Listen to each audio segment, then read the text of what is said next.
Martian Boo time. If it was ever Martian Boo time, it's now. That's what I always say.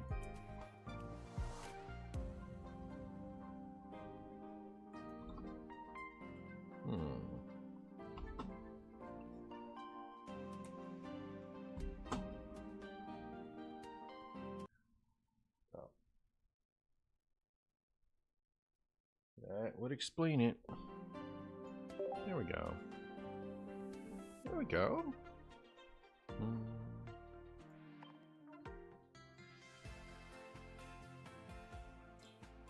Hey, mobile gaming. I think I've seen all this. Time to play some Celebi. Then I'll play who knows what.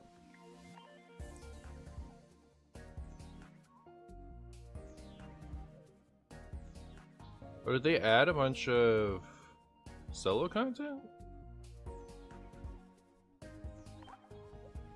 Oh, cool. Alright, I'll do that later. Hey, Duji, hey, whenever.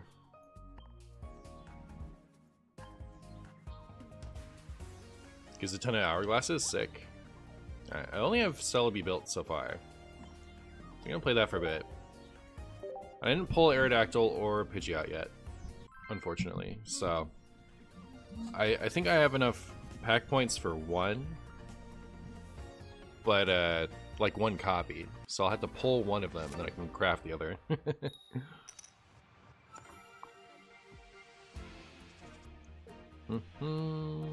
Go forth, Celebi!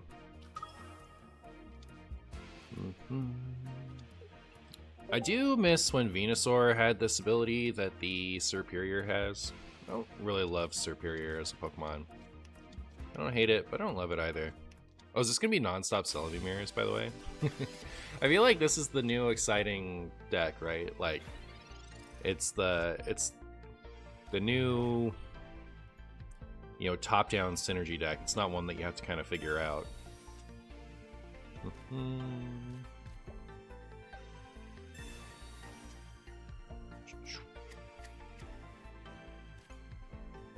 I might like...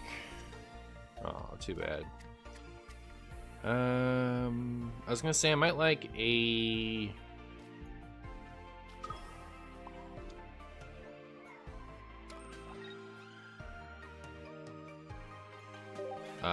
Chatot. You know, I could like try to jump hand and then Chatot.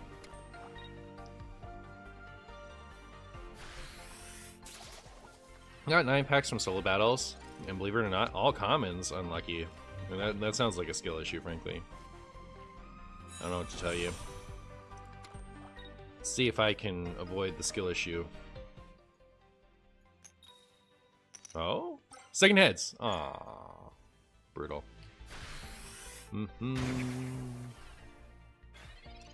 Not really, Matt.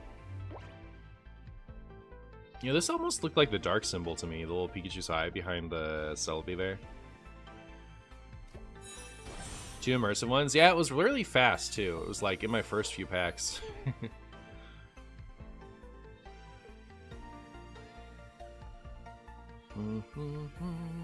We need to top deck Serperior. Bless your packs? No.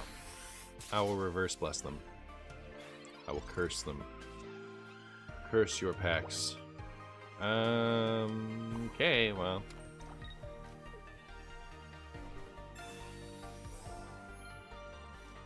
Here's a Delmise.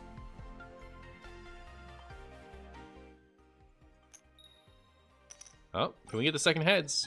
Good for me. Get that out of here. Get that Delmise out of here. Unsubbing right now, unlucky. You're not subbed. This is the first stream I know what is going on because I started Pocket. Nice, nice. Schmoopy is in the know. In the know.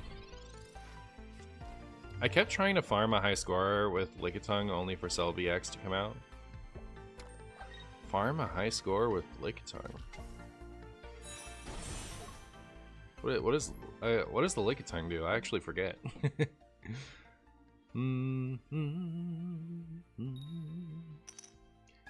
Scroll down here. Oh my goodness, what a scrub! Did you see that? The double tails? What are they even doing over there? They were supposed to get 2 heads. I will find this Lickitung. Where is it? Okay, so flip a coin until you get tails, does 60 damage for each heads. Okay, yeah. I knew it was something flippy, I just forgot exactly what. Okay. My opponent has 1 grass plus. Well, I'll be... 3 heads. Come on, 3 heads. For me? No. Cheating. Cheating from the opponent. Right? It's lack of skill when they get tails, and it's cheating when I get tails. But nice to see people stop complaining about Misty now. Celebi has taken the attention span of everyone. I should start backseating with unwanted inputs now that I can barely follow along like a real Twitch chatter. That's what's up. That's what's up. My opponent never gets 3 heads. Come on. They wouldn't do that to me. They wouldn't do that to me. Come on. Ah, yeah. That's what I thought. That's precisely what I thought. Alright. 2 heads for them, 2 heads for me. It's fair. Can I get a superior? For the ultimate flips? Yay! Alright, chat. It all comes down to this. Can my Celebi go the distance? Powerful Bloom! Hey, already enough. Oh yeah, this is cool. Okay, this deck is kind of sick. I'm already into it. Let's go! Let's go!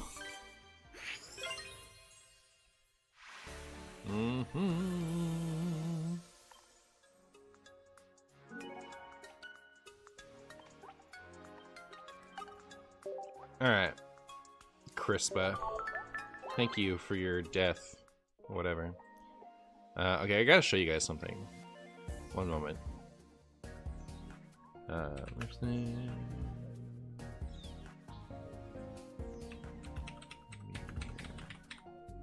Alright.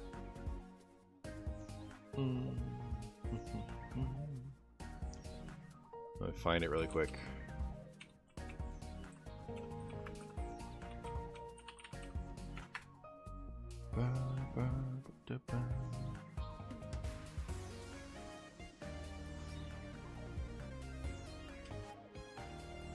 Oh, that's not the right one. So it was this. Hold on. I guess Meganium was the first one that had the double ability.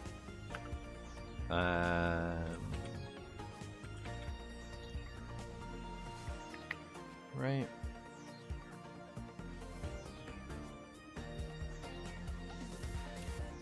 It's not really as fun as Venusaur. Venusaur eventually gets it, I guess. Forget when.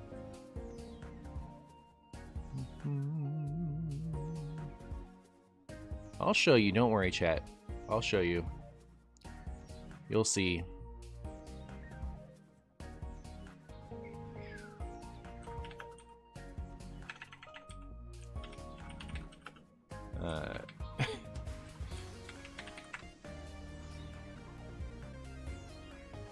You guys don't get to watch this content without paying homage to the original, alright?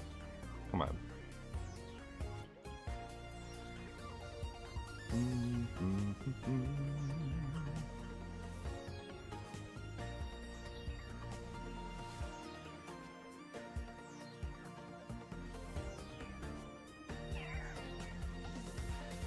Alright. Here's the deck of all time. Here's the deck of all time, chat. Gaze upon it. This was the original one. Alright.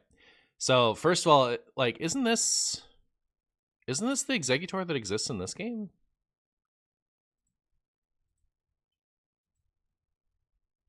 Like the picture wise? Yeah, see, look, it's the same picture. Like, and they didn't give it its super explosion, right?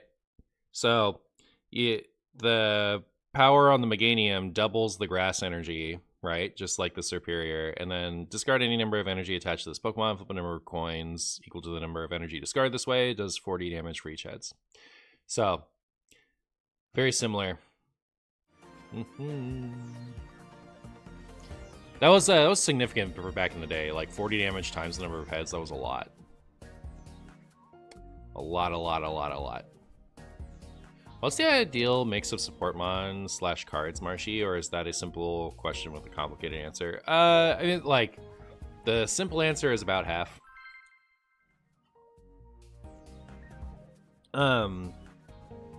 So when you're building a deck, you want to have like pretty much 4 Pokemon. Like sometimes you'll have like your main attacker. So like your main attacker is like Mewtwo, right? And then your bench sitter is Ralts. And the more you add, the less likely you are to find those basics off of your Pokeball. So you want to try to keep your extra basics to a minimum. Then like, you know, like that formula doesn't work as you start branching out depending on the deck, right? So like Pikachu, you need to run way more than 4, right? I think Pikachu needs 8 basics. So just because of the nature of Pikachu's attack. And then you get cards like Baby Mewtwo or Chatot, stuff like that are worth having just as support for your main stuff. So it becomes a little bit worth it to extend out of your minimum amount of basics. So it just like you kind of have to think about it on a case-by-case basis. But including evolutions and stuff, it ends up being about half. And the current... I do need to hit this twice, huh? Alright, fine. Like, just because it does 90 maximum, so we need to do a little bit of chip. But yeah, so there aren't enough available good supporters and items to where you'd want to fill your whole deck with stuff like that. But, you know, in the paper card game, it varies dramatically. You have decks that run exactly 4 basic Pokemon and nothing else. And then 56 other cards, you know, like energy and trainers. And you'll have decks that have 20 Pokemon and 40 energies and trainers, you know. So it depends on... We're going to see a lot more variance in style once more Pokemon and more trainer cards are available in game. You're going to see decks that run very few, decks that run a ton. You play Hearthstone Kingsbane Rogue? Well, good choice. Good choice. Alright, this time I'm just gonna chill. And I'm gonna attach to the back just in case. Yeah.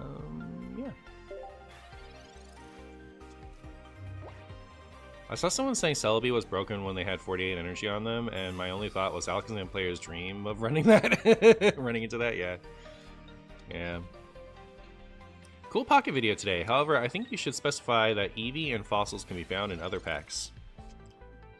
Oh. Well, Eevee and fossils can be found in other packs.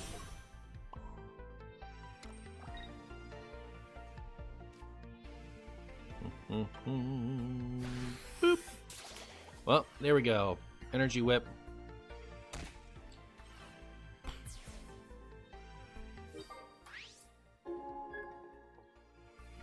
All the starter decks are like 2 minions for every 1 support. Yeah, there just aren't a lot of good trainer cards in the game so far, unfortunately. Unfortunately. I can't say Alakazam normally anymore. I say it like how Zephyrus does when he attacks.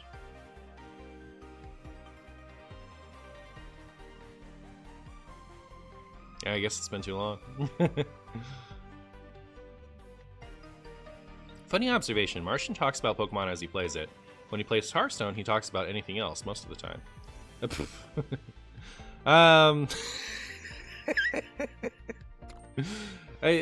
Okay, so the problem with playing Hearthstone is, like, there isn't...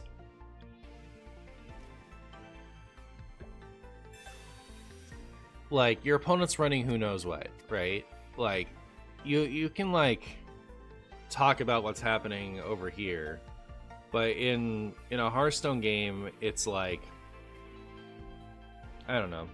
That's the worst, most stupid, brief example of what I'm trying to talk about that I've ever done.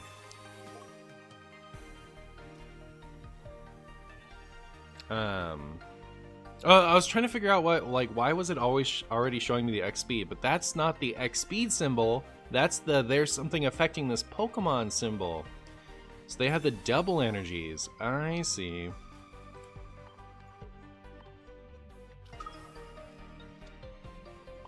I guess this is worth healing, right? Just because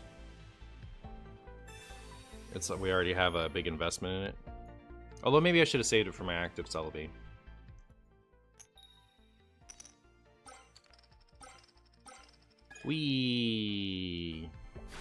Yeah, like there isn't as much to talk about in Hearthstone, right? Because like you can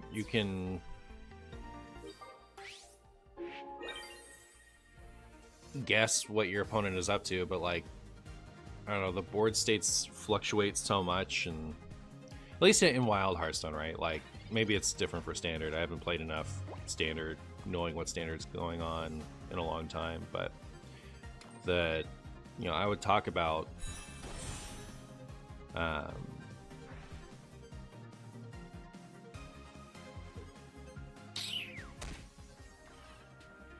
was really strange. Do they have a Giovanni? Oh no, it deals 120. I keep thinking it deals 100. Okay.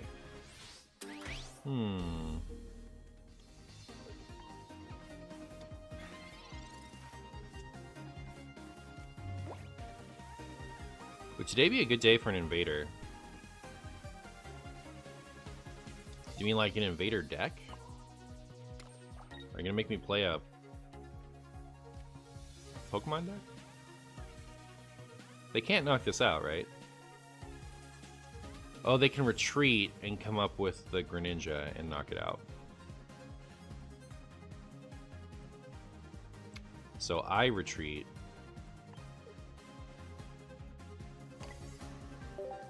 And hit him for 20.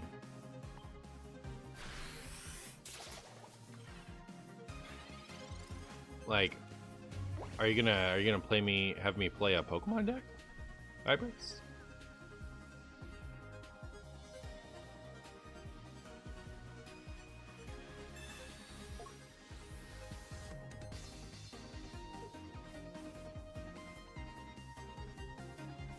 Yeah, question mark.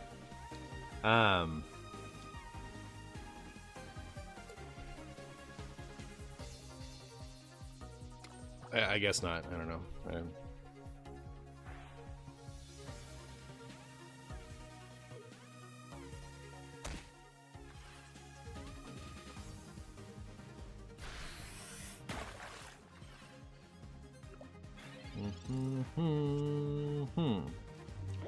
Does this save me? It does, right? Yeah, cool. Thank goodness for you, Erica.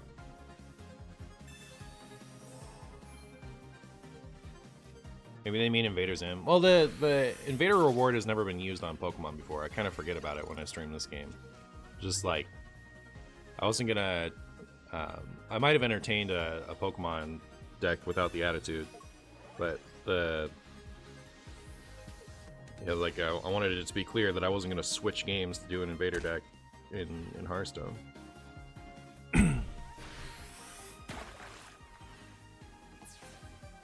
Dead.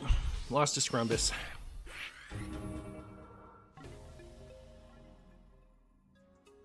Wow.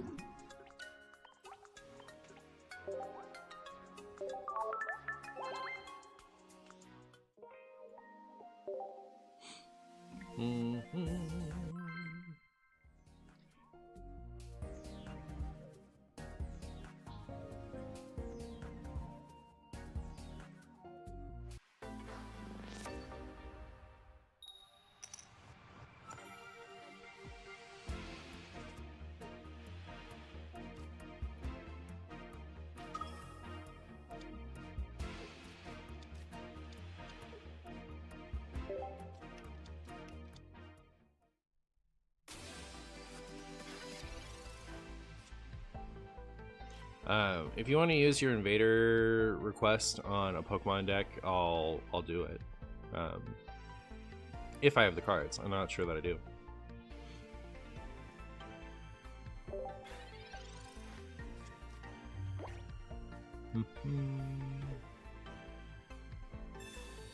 Maybe they'll take their mask off and reveal it was Invader Zim all along? Probably was. What up, Lucas?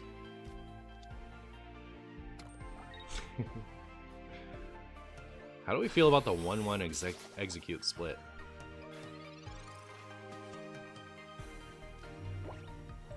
How do we feel about me taking execute damage when I clearly don't want to?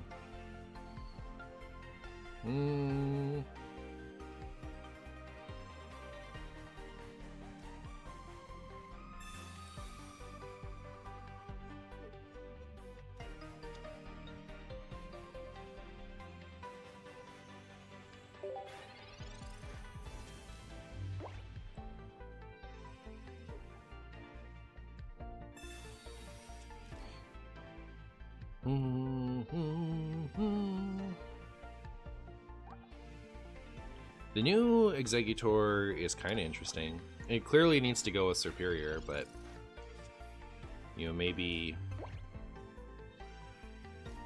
that could be good. Does Martian need to Erica now? I think the answer is no.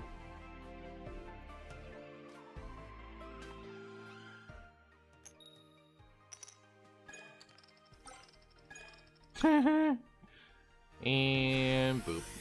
Good job, Celebi. Just enough. It is, well, okay, so like it flips enough coins to where it feels like it's a real deck, right? Like if you get the Superior out fast and you've just been attaching to Celebi on curve, it gets to a good amount of average damage. I wonder if they'll ever add something that turns abilities off from the bench. Because I don't think you can have that without having things like boss's orders and stuff in the game.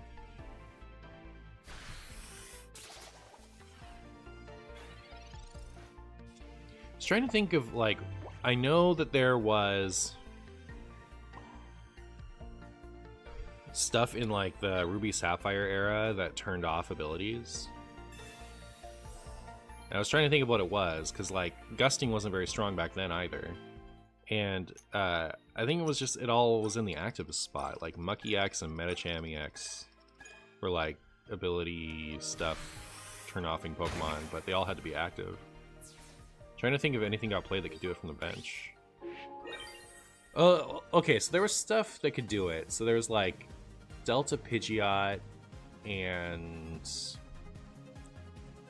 like a Lunatone and a Solrock and a Latios and a Latias. Like when you had them out together, but they didn't turn off literally everything. So when we get something that turns off abilities in modern Pokemon, it turns off everything.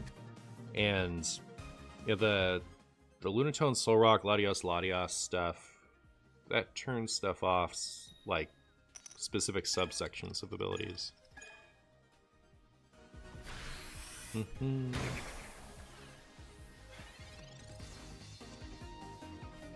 Superior felt like exactly what grass types needed, yeah.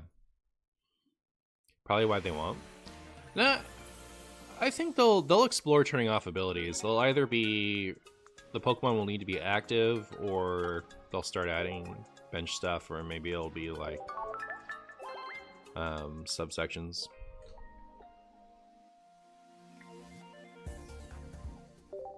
I have a question. Does the Pokemon Pocket cards exist in the TCG? Some of them, I'm trying to think if there's any that are a direct crossover, actually. Maybe not.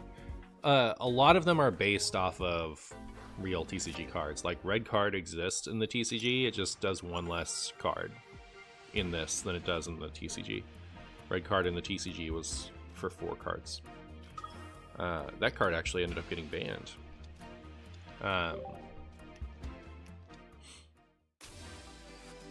And then, like, Pokeball is a little bit different. So, Pokeball was, like, worse. So, it lets you get any Pokemon of your choice, but you have to do it on a coin flip.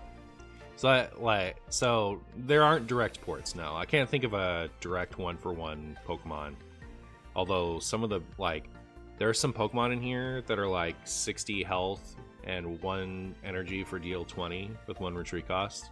I bet you there's some with a functional reprint in the regular TCG. Like, if a really old Pokemon, you can use anything in Standard that has an exact copy from the past, right?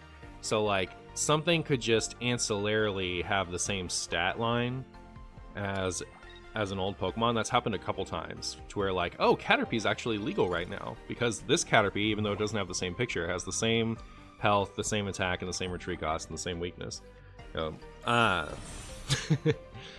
Anyways, so there are probably some little baby basic Pokemon in here, maybe a Pikachu or something, that has a carbon copy, even unintentionally, in the paper TCG, but by and large, no, they don't exist.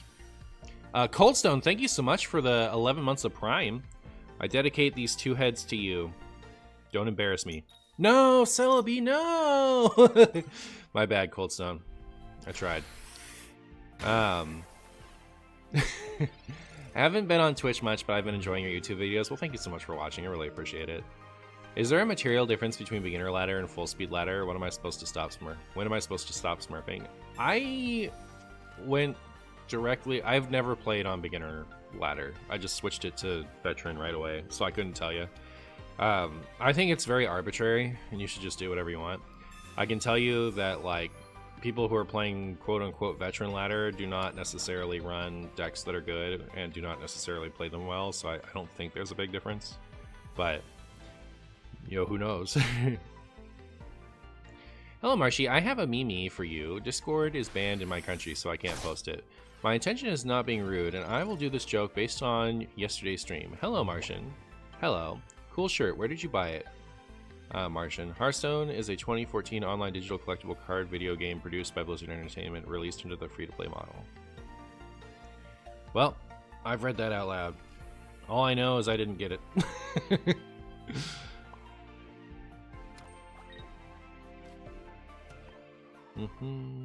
Is the idea that like I've ignored the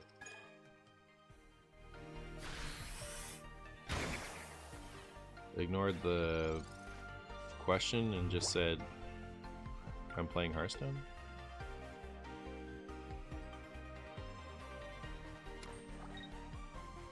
Hitmonchan basically does the same thing as OG Hitmonchan. It's like loosely based. That's an homage to Hitmonchan. It's not like the same card, which I don't think is the spirit of the question that was asked.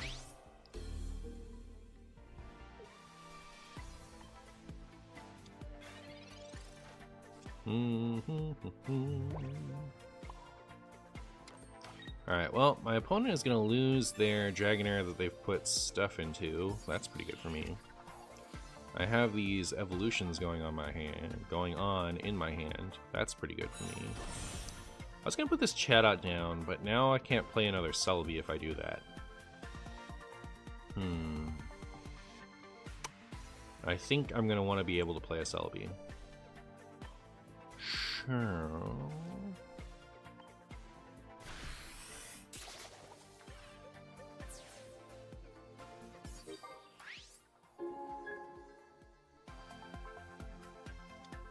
You said you were not speaking with people other than cards and games. I see. Yeah, it's a good one. Okay. I just forgot about that conversation. Yeah. It's not really that I'm not speaking to people about things other than card game. Like, I refuse to speak. Like, you know that. You're just making it funny.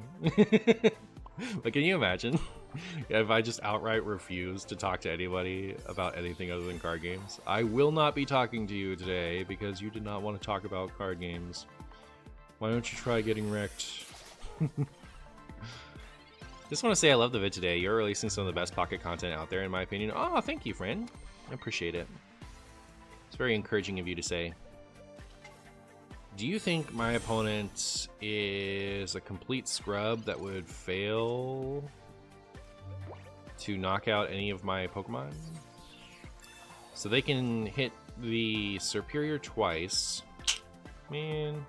I guess I'm gonna play this.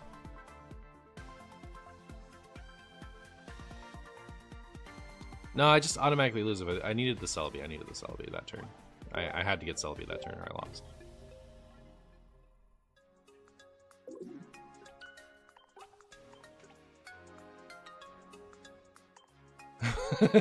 Yes, so my joke was Boo Boo was funnier in my head. Sorry for the interruption. I will not be bothering you today. Have a nice stream.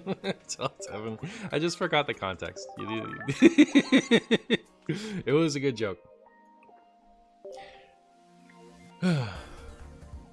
Beginner ladder is probably sweatier because people go there to get free wins.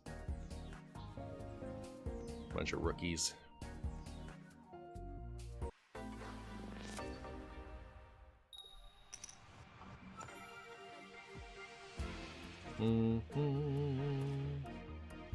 Rip Tempo Storm, Rip Tempo Storm. Unlucky.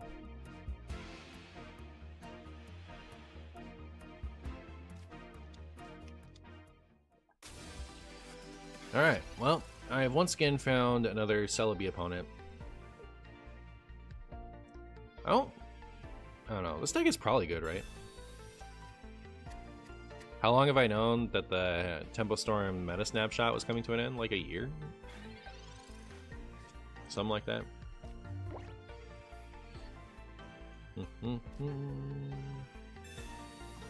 Hey, Snivy. Good to see you. I was really hoping you'd show up.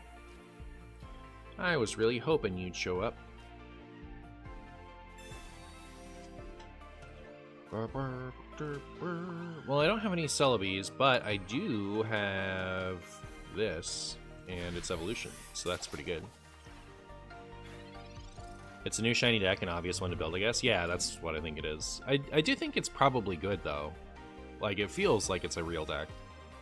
This is a really strong effect. This is like...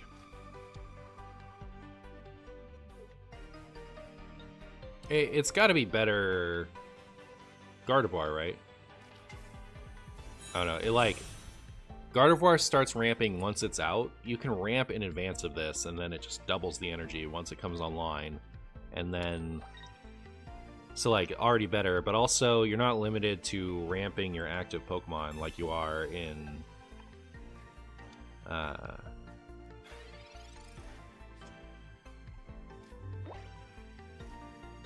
like you are in... Mewtwo Gardevoir.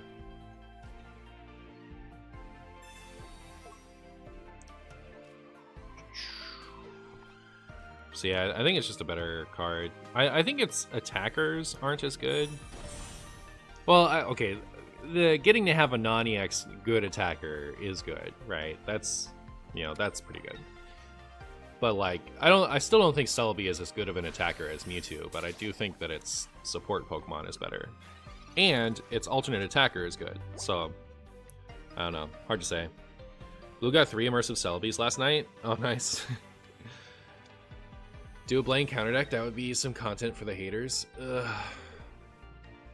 It wouldn't be content for this hater. I don't enjoy the Blaine deck. I think it's like hot bait garbage, stinky poo-poo deck. And a God Pack. I still haven't pulled a God Pack, chat. I took offense to that. Where's my God Pack? Marshy just won. One for the Martian. And then also more later. Forever. Alright. Man, Executor EX is so bad. Like, especially now. Holy moly.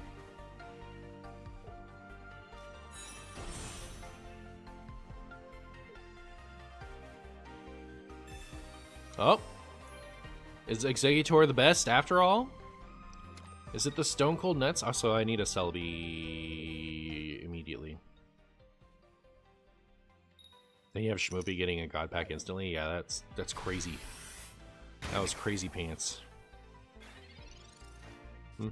Okay, here we go, Celebi.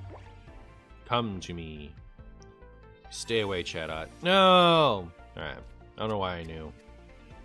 Could feel it in my bones. I don't know about this Chatot. It felt pretty good when I was playing with it last night, but Today it just kind of feels like it's getting in the way. I'll probably cut it. You have to consider that Celebi EX is funnier than Mewtwo EX, though. That is true.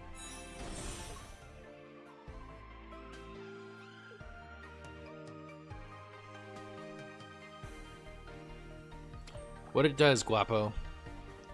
What it dizzy. Executor becomes much easier to retreat with Superior active, too. That's funny.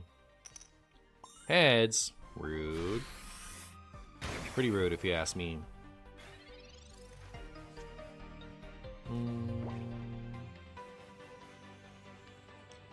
Well...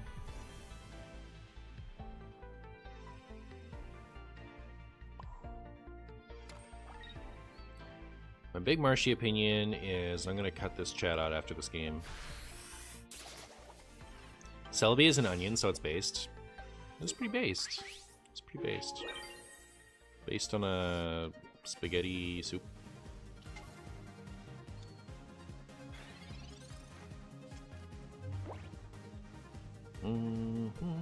Hello, Martian. I hope your day is great. Hey, thanks, Nate. I hope your day is great.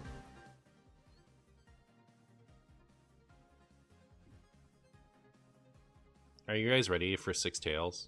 It's gonna be so funny. Aw.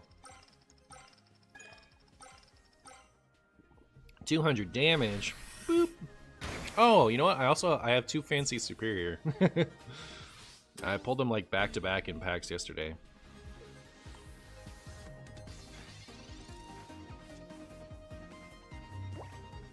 I wish I had a Sabrina.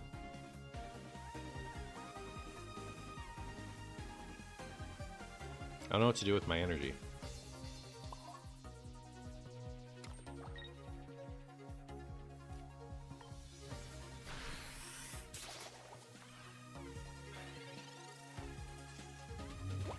Actually, onions are acidic, not based. Okay, very good. So with Superior up, does Venusaur's big attack only cost 2, or does it only work with stuff like Celebi and Delmise? No, it works with everything. Venusaur would only cost 2. I like how Dialga cramped on Celebi's style as the time Pokemon, and then Deontay cramped on Dialga's style as the diamond Pokemon, and Celebi's style as the cute little fairy Pokemon. Real. Always 6 tails? Alright, cool. We're gonna get 6 tails this time. Unfortunately, they can attach another energy and get 6. Oh, wait, no. They started powering up the bench one for some reason. Oh, because they're gonna retreat. They're scared of death. Alright, don't get 2 heads. Come on. No. You don't deserve 2 heads. I deserve 2 heads. Stop it. You stop it right now. You stop it right now. What a filthy cheater.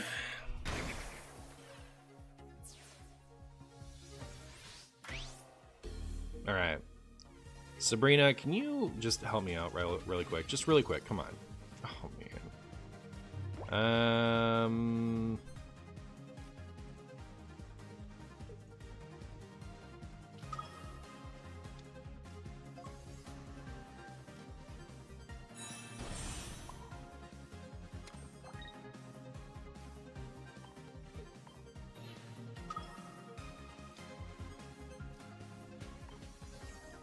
I think in this situation, you always retreat the active Celebi for the benched one that has more energy, and then, well, especially now that it's damaged, right? Like, you flip the 6 heads with Celebi to win the game. Especially if you have a Sabrina, you can Sabrina for easier target on. Well, this isn't that easier a target, is it? I take it back.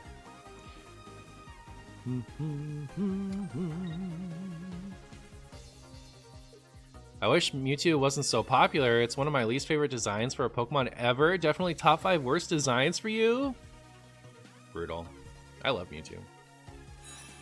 I liked Mewtwo from early Gen 1 and stuff. Like, I always liked it. But I started to love it from Smash Bros. Melee. I spammed that. I played so much Mewtwo in Melee. Yeah, I miss it. Don't get 3 heads. Come on. No, no, no, no, no, no, no. Cheating of the highest order. All right. This Chatot has to go. Chatot has to go. I do think that Chatot, like, I saw a list this morning that ran Mewtwo and Mewtwo, Gardevoir with Chatot, and those were the only Pokemon in the whole deck. And I'm like, that actually seems pretty good for that deck. But I think it has to be Delmise or Chatot. I don't think it can be both. And Delmise is too good.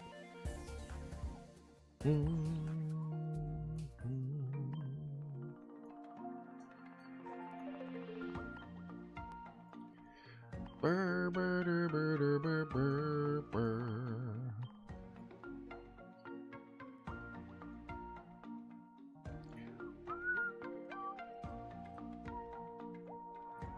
Beep, boop.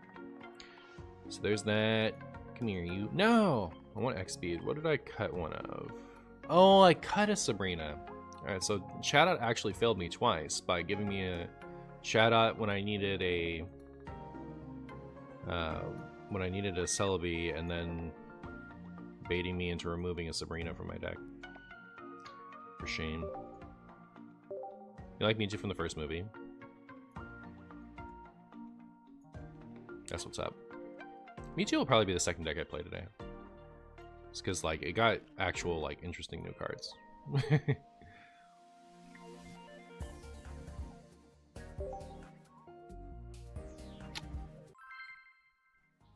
You think your least favorite design is Mewtwo X? I actually, like, was really bummed out about the Mewtwo... X is the fighting one, right? I hate that one, yeah. It's like, the Mewtwo Y grew on me, the brainy one with the long Majin Buu style tail on its head. That one grew on me, I like that one, but the fighting one looks really stupid. I can agree with you there. I've somehow beaten Mewtwo fairly consistently with a Mankey deck. Nice. Pays to be fast. I also think that there are a lot of situations where weakness doesn't really matter in this game. Like, you know, I don't think everything being lightning weak necessarily matters with the Pikachu, because Pikachu still takes 2 hits to knock out most things that are weak to lightning. So, like, it matters a little bit, especially for the support Pokemon, when the support lightning Pokemon are attacking. But it doesn't matter that much.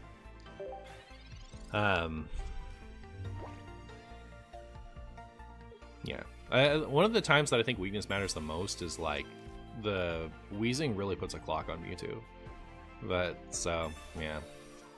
And, like, Mewtwo's gonna KO a fighting Pokemon anyway, right? Like, the weakness on the Mankey has no impact on the Mewtwo, so it makes sense. Should I play the second Celebi? Probably. Nope, can't attack yet. X is the fighting one, Y is the smart one. I actually really like Mewtwo Y, really hate Mewtwo X. Yeah, Mewtwo Y grew on me. X, I agree, looks really stupid.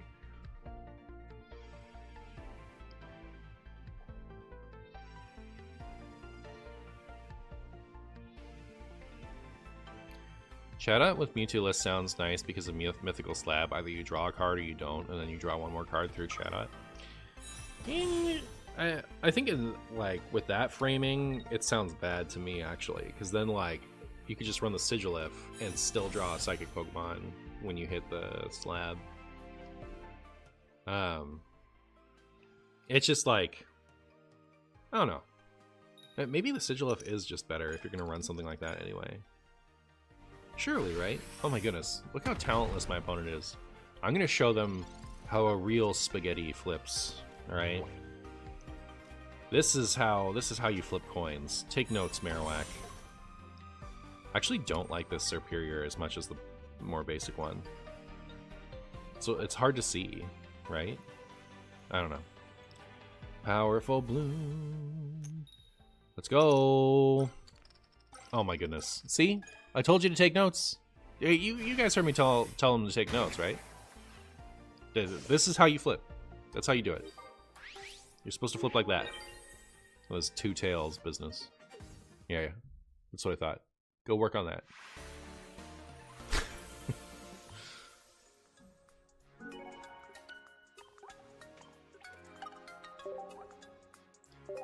Do you wish card attacks were more often video game attacks? Like, instead of whatever Psy Drive means, just use the signature move Psy Strike? No, because it would get pretty monotonous pretty quick. They make thousands of cards. I don't really care about that at all.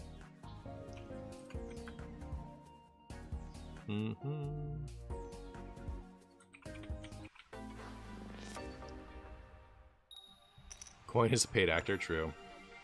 Another talentless gamer outskilled? Yeah, exactly. What were they thinking?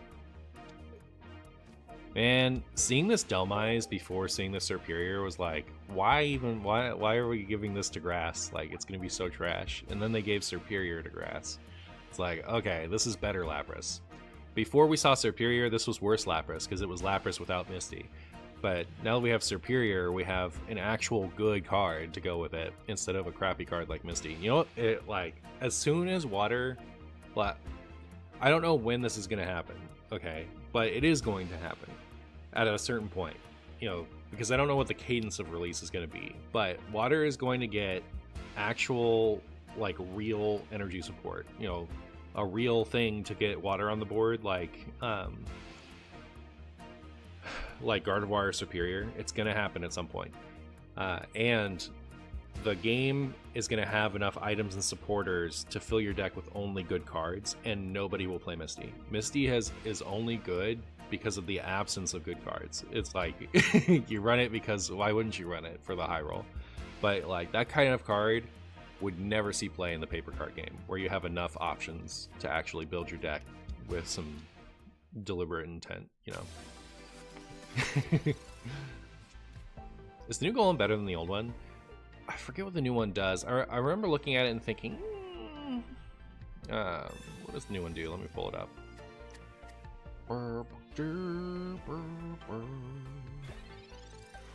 New Golem is 4 for 120. During your opponent's next turn, this Pokemon takes 30 less damage from attack, so it'd have like 190.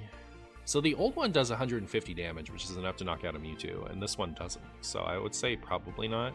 It also requires 2 more fighting than the old one did. So when I've played Golem before, it was with the Weezing. So you would pressure with the Weezing, run only Dark Energy in your deck, and just use Brock to provide the 1 fighting you need for the Golem. So that ended up feeling pretty decent, and being largely limited by the 2 retreat cost on Geodude. But this one requires 3 fighting, and doesn't, you know, like, it's nice to knock out Pikachu and take less damage the following turn, but I don't think, just on a base level, I try not to.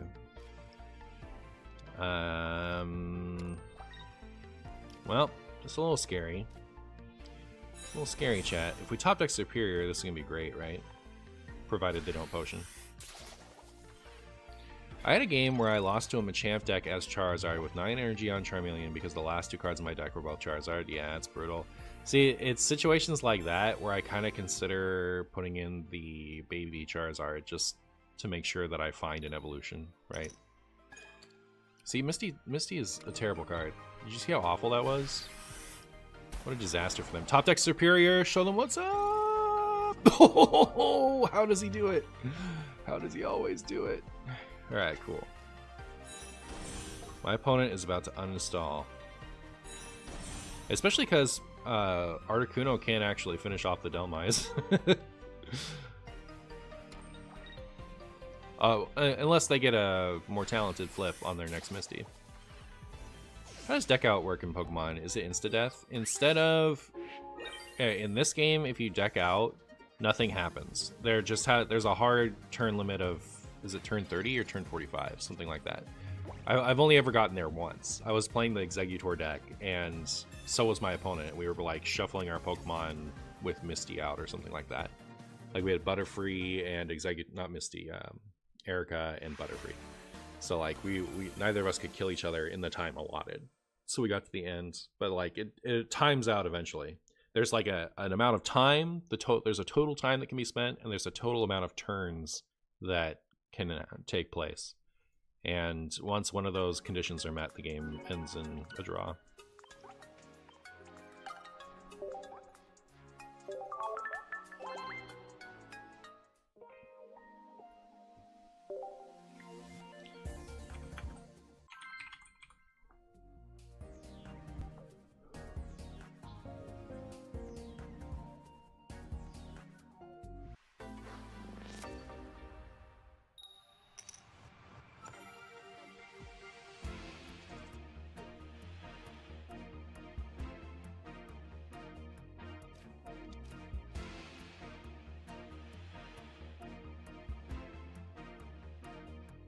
Are there any pure electric Pokemon that don't have a fighting weakness? No, pure electric Pokemon are only weak to ground. Like, that's the only thing they're weak to. So, they would all have a fighting weakness.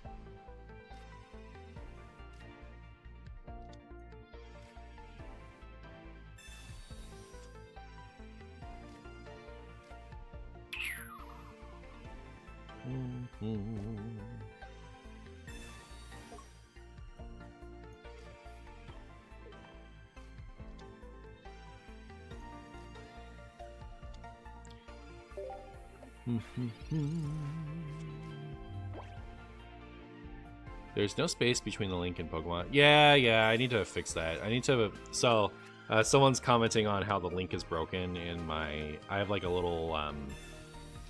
I have a Twitch bot that promotes my YouTubes periodically.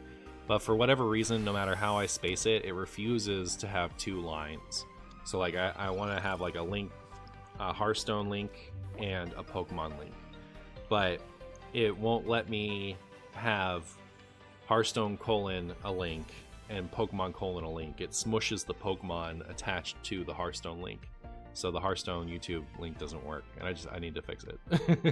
Like, what I need to do is I need to change the timer to, instead of promoting both links, just have it switch between the two. You know, promote one and then 5 minutes later promote the other.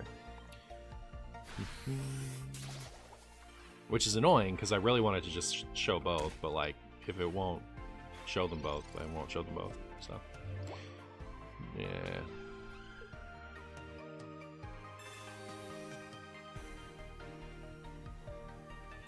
I think it's really cute that Blue is reverse Giovanni because they were leaders of the same gym, and also because the old Defender card was blue colored. Word. This Druddigon is about to take... Oh, Druddigon is kind of cool as a wall. I didn't really think about that. I was contemplating whether it would be worth it to make a Druddigon deck, and I eventually decided, no, it's only got 100 HP, it requires 3 energies, and there's no way to power it up. But I didn't really think about it as just a wall, right? Like, it's a pretty good wall. That's probably better of a wall than Articuno is in the Dragonite deck, actually. Huh. You're gonna deal more damage with Druddigon than you ever are with the Articuno, I think. Hey Marshy, is the solo Articuno EX deck broken yet? Yep. It's been broken this whole time. Too many people abusing solo Articuno for free wins. My opponent is about to concede.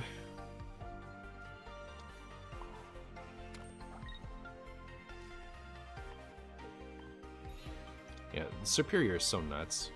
My goodness. Like, the 2 retreat cost doesn't even matter. Because once you have Superior out, everything has a 1 retreat cost. I mean, the Druddigon has only a 2 retreat cost. 2 retreat cost is decent. It's considerable.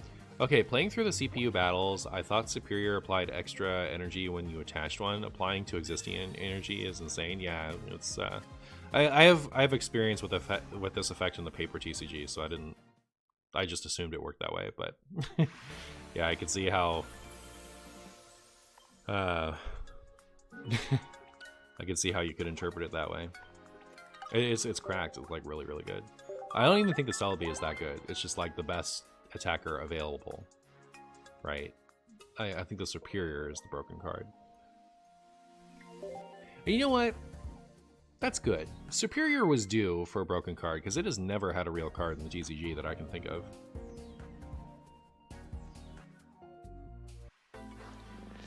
Wait, it's Druddigon, not Druddigon?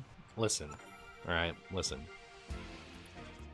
I think that Rayquaza is pronounced Rayquaza.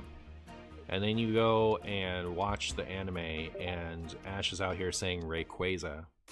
So, you know, okay, and then there's when my friends and I were playing back in, you know, high school, we pronounced it Giratina. Giratina. It's hard for me to even say it now. But the Pokemon is actually called Giratina. You know, you can't just assume that I'm pronouncing something right. You know, I'm just out here doing my best, and Pokemon, you know, they do what they'll do. There's a card, like, there's a gym leader from the more recent games, Iono. Like, it seems like Iono to me. But then we find out that the character's name is Iono. Like Liono. I always assumed it was Giratina because I figured it was a messed up giraffe. That is gotta be at least as true as it is, I'll say that much. Imagine a Hearthstone card that said, while this is out, double your mana. Yeah. Pretty ridiculous. Pretty ridiculous that's superior. Dredgegon. Yep.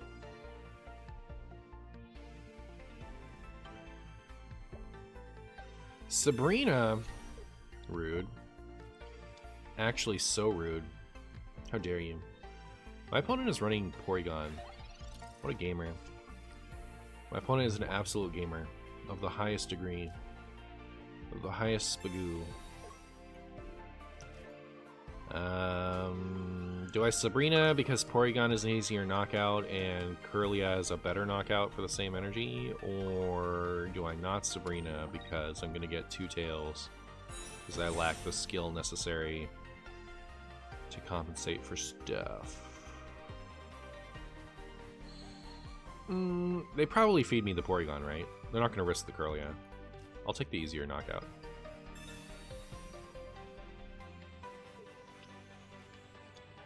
Alright, here we go. Oh, what a loser.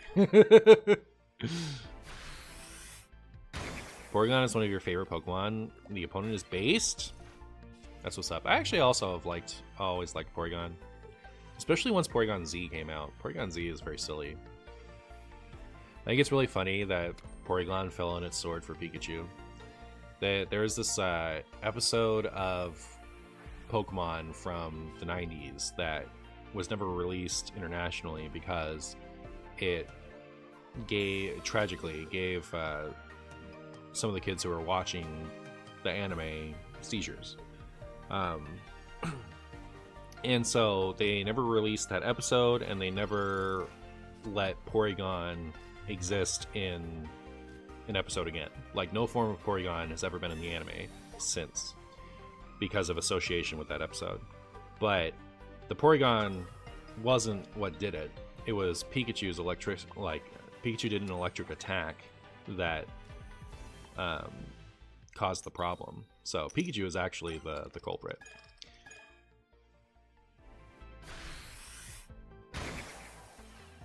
Are there ever a stage 2 Pokemon line where you only use the stage 1? Like, are those common or uncommon? Yeah, in the TCG all the time. There's there was a Pidgeotto control deck for a while in 2019. The Pidgeotto had like a look at the top 2 cards and put one into your hand, one on the bottom, and that was good for control. Then, I mean, there are a ton of other examples where just like the stage 1 or even the basic. There was a Flaffy. There was a Flaffy more recently than that. I think it was year before last. I think it rotated, and it lets you take a lightning out of your discard pile and attach it to a bench Pokemon.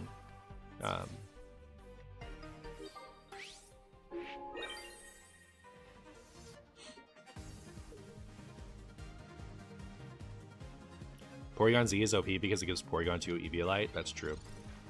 Yeah, Porygon 2 is one of the examples of a Pokemon where in the Game Boy game you would use the stage 1. So in any new expansion, you never know which Pokemon is going to be good, just knowing what the Pokemon is. Correct.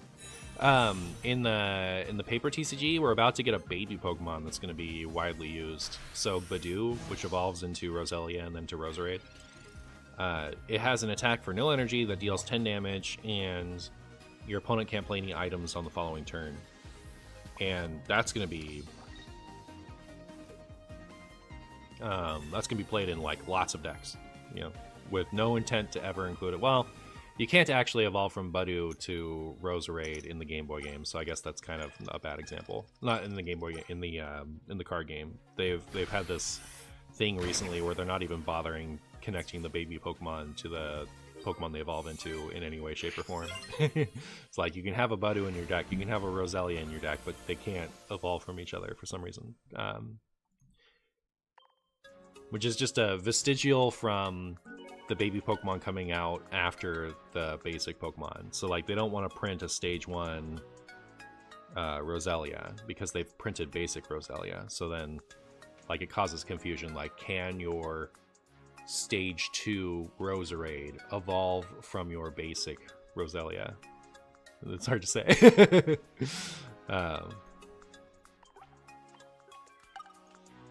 Is it the same for Smooch? Yeah, Smoochum, Elekid, and Magby, all the babies. Everything where the basic came out after, because like Togepi is supposed to be a baby too, right? Like the difference between Togepi and Pichu is that Pikachu came out before Pichu. So Togepi shows up as a basic and Togetic shows up as a stage 1, even though Togepi is supposed to be a baby like all the other ones.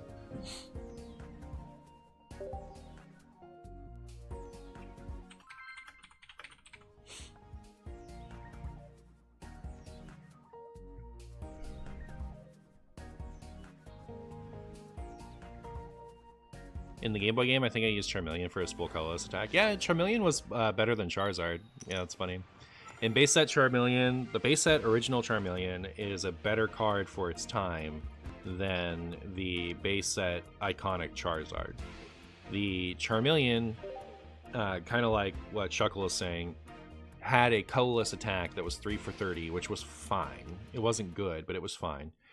And it had 2 fire and a colorless for 50, discard a fire energy, which was also like if you were going to run fire energy with it, was also fine.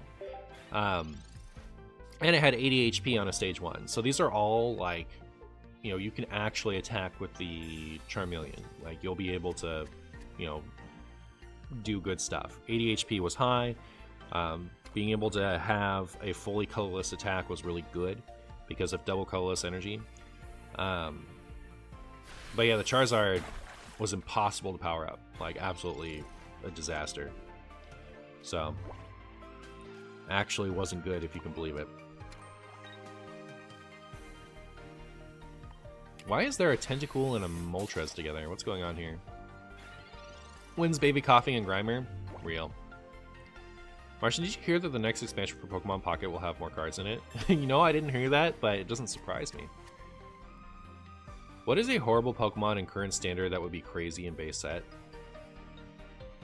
Literally all of them. Every single one would be the most broken card in base set. Current Pokemon is power crept out of...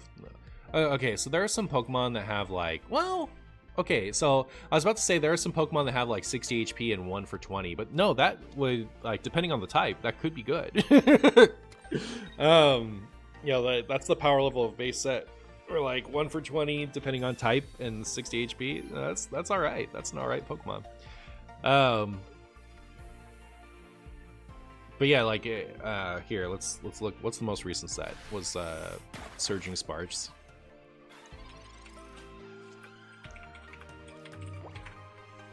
So let me find something awful.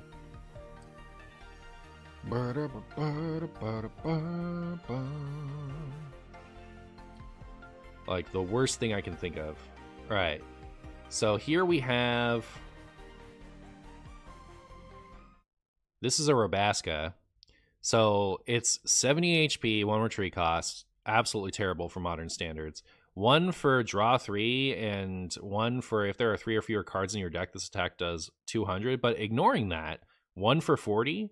This card would be the bet. Like this card would be... With one of these attacks, it would be the best card in the game. Well, maybe not if it just had triple draw. It might be, frankly. 1 for draw 3 was incredible for that time. This card is unplayable by today's standards, but absolutely ridiculous for its time. Absolutely ridiculous. The card would be incredible. But that's just me, like, glancing at a set list and picking something offhandedly. I'm sure I could find you even worse examples. Like, I don't know. Or something even worse. Sunny cast form, 70 health fire Pokemon, 1 fire for burn, and 2 a fire and a colorless for 50, and move all energy from this Pokemon to one of your bench, and it has free retreat cost. So unplayable. But that would be a god Pokemon. First of all, 70 and free retreat cost is really good. Base set Scyther was good because of that. And, you know, 1 fire for a status condition like burn, that would be good. 2 for 50, and, like, save the energy moving it to the bench, that would be broken. You know, like, everything. You know, just pick any one thing from in here. It's going to be cracked. Yeah, okay, so here's a Vulpix. It's got 70 HP, 1 for 30, and 10 to itself. Fire Pokemon, retreat cost of 1. This would be cracked. This would be so good. Everyone would play this card. Everyone would. So I don't know. That's hilarious. The bar is so low for new cards to be unbelievably broken for base set. The card would be the nuts. Isn't triple drop busted? For pocket, yes. For paper Pokemon, absolutely not. Absolutely not. No, not at all. You would never waste your attack on that. Especially like on a stage 1. I mean, like in pocket, that would be pretty decent. You might play it. Even... Okay, so like ignoring the effect on the second attack for the Rabasca, if it just did 1 for 40 or 1 for draw 3 cards, that'd be pretty good in pocket. I'd play that in pocket maybe. But definitely not gonna consider it for paper Pokemon. Absolutely not. Chat, how is Marshy so lucky? He always gets grass energy. How do I do it? How do I do it?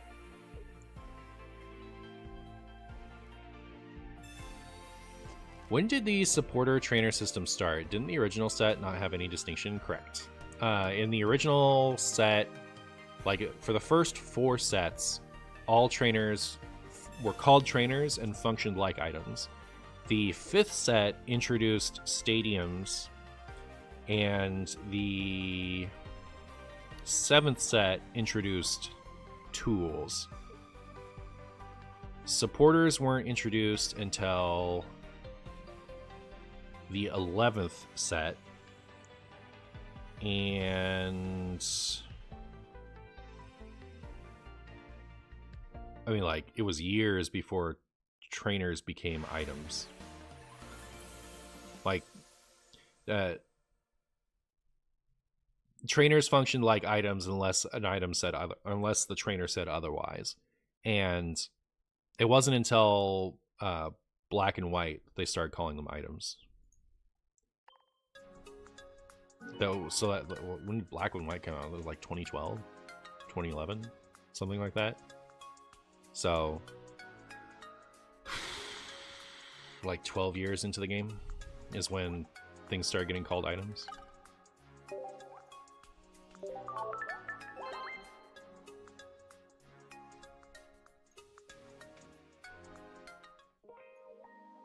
Actually kind of lost track of how much progress I made. I'm kind of just having fun. I like this deck.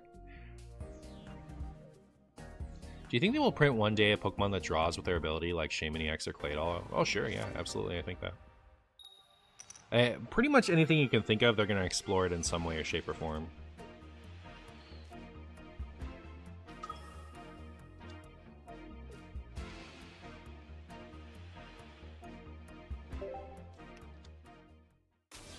The problem with running that in base set is it evolves from a Pokemon that isn't in base. And if we... I mean, if we're considering that, isn't the question just stupid? Come on. What are you talking about? Will you be streaming Slay the Spire 2 when it drops next year? I actually haven't played Slay the Spire 1, if you can believe it. Speaking of believing things, there are a lot of Drudgegon believe. What a no! I wanted to play this. I don't want to play against Drudgegon anyway. Let me out.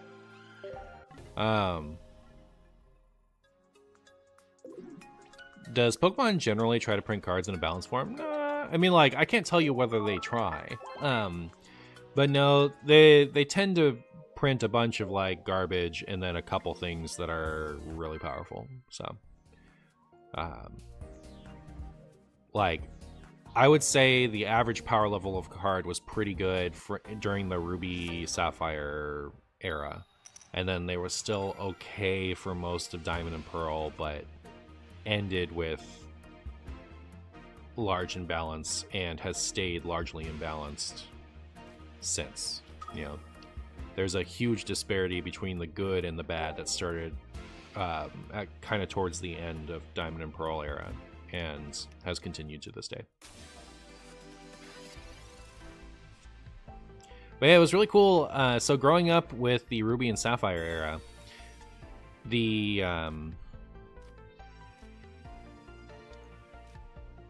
I've played since base set, but like I was a kid, you know, playing the game through, you know, the beginning of Ruby Sapphire, and like was a middle school, early high school during the beginning of, you know, that era, culminating in being an adult towards the end of it. So like me being a competitive player started mostly in Ruby Sapphire, but so the early game was also imbalanced, was why I said all that. But in the Ruby Sapphire era, there was so much you could do. If you didn't want to play a meta deck, you had so many options. All the pack filler was playable. All of it. So like if you wanted to build a silly off meta deck, you could, and you would do decently with it, because you know you had like things like double rainbow and scramble energy to power up, you know, whatever you wanted, and you would just, you know, include some things that had attacks that dealt weakness to the meta stuff, and you could back up whatever Pokemon you wanted as your main attacker. It's pretty cool. Good times. Imagine a game where almost all the cards are playable. It's crazy. It's crazy.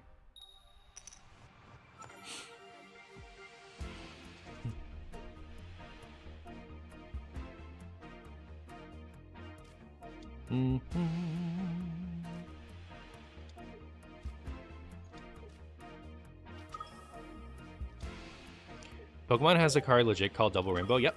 Double Rainbow Energy. It could only be attached to an evolution, and it couldn't be attached to a Pokemon EX. And the Pokemon it was attached to did 10 less damage, but it was worth 2 Rainbow Energy. 2 Eventing Energy. It was a really good card, but it was like, you know, pretty balanced for its time. It enabled a bunch of stuff. It didn't like... It's not like an oppressive card that kept stuff out of the meta. Like a ton of decks were only playable because it existed. You know, a ton of decks. Pretty cool. Pretty cool energy.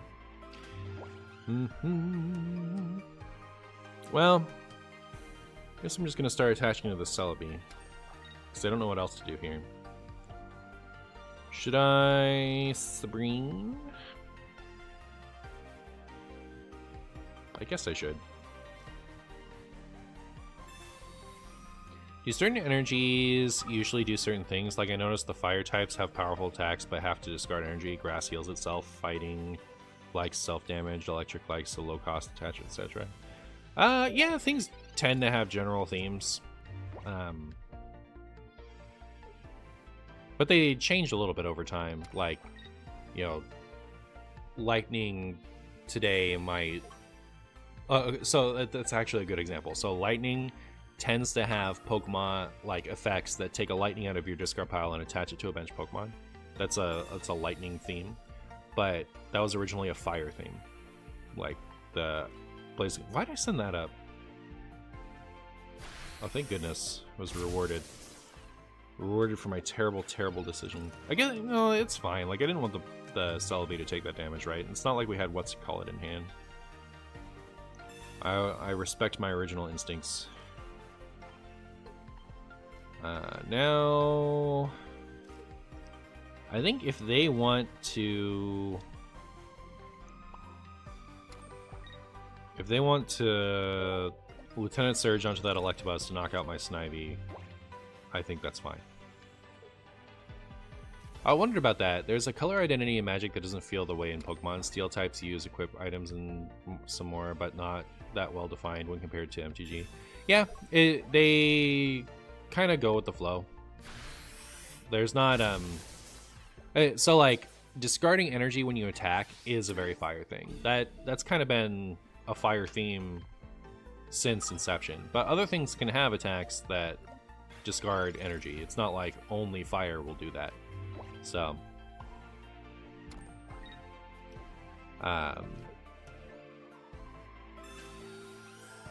like I think a type will be more likely to do something. So like another example is water tends to have a Pokemon that just attaches a bunch of energy from hand, and like you can play as many water energies as you want in a turn. The water usually has something like that, you know, like, or not usually has it, but like will often have that. But every once in a while you get one for something else. Like there was Embor for fire types. There's a Magnezone, I believe, that did it for lightning and for metal. And I think something did it for dark at one point. Maybe not. But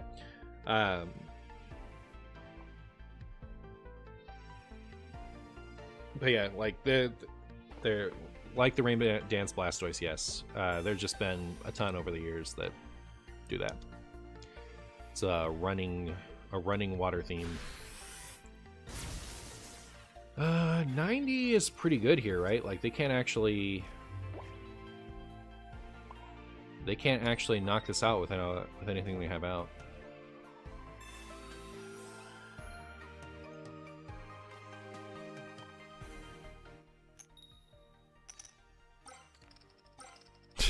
Way to go, Celebi.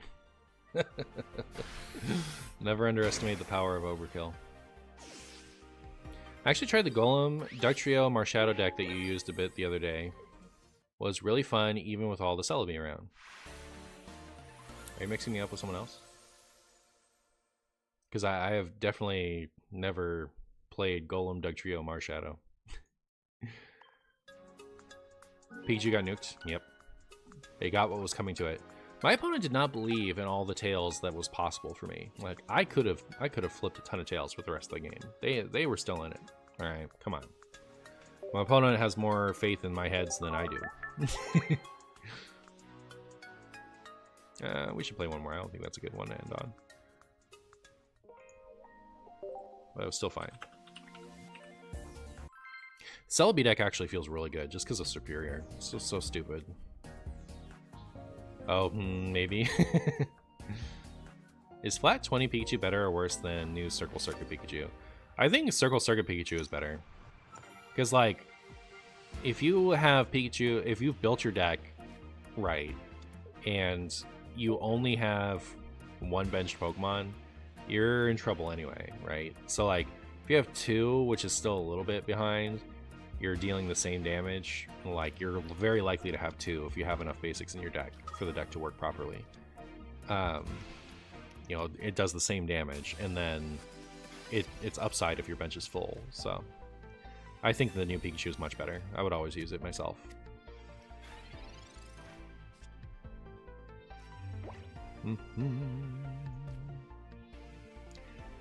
Show me Spagooty. Give me that Snivy. Give me a Snivy, thank you. Now give me a Celebi. Give me Celebi now. Celebi for me. Yeah. Alright, everything's working out, chat. We're good. I'm probably just going to attach the one energy to this Delmise unless we get the full evolution line going. Also, poor Gyarados, right? Poor Gyarados.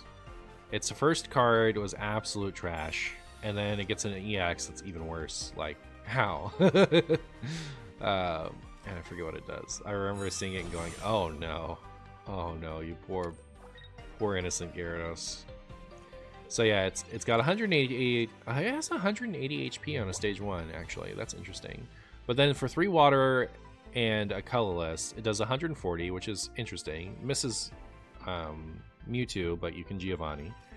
And then discard a random energy from among energy attached to all Pokemon, so it can hit your own Pokemon.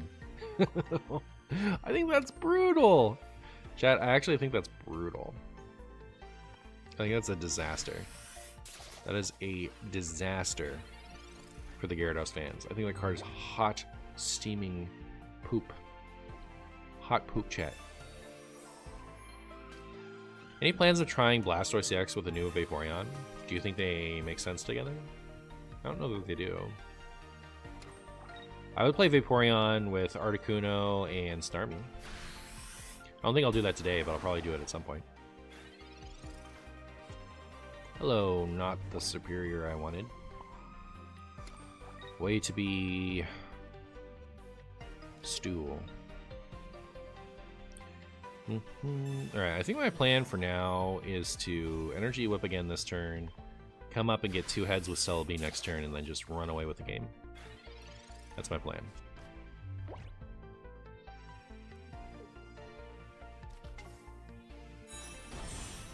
Wow. Yeah, look at this thing. Look how awful it is. I mean, like 180 HP, 80 HP is a lot, right? If you get it going, it's probably good, right? But you have to run a 30 HP Magikarp. You need to get 4 energies on it in water, and it can discard its own energy. I don't know. Maybe it's less bad than I gave it credit for. I think I was just expecting it to be like a good Pokemon, and it ended up being kind of whatever. But maybe it's interesting. 180 HP is a lot. If this did 150, I think I would maybe be a little higher on it. But like, the fact that you have to... What? The fact that you have to high roll a Misty to get it powered up, I think.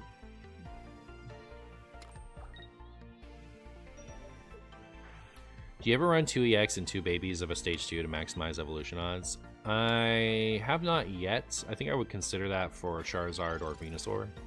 But I wouldn't run 2. I'd run just 1 extra.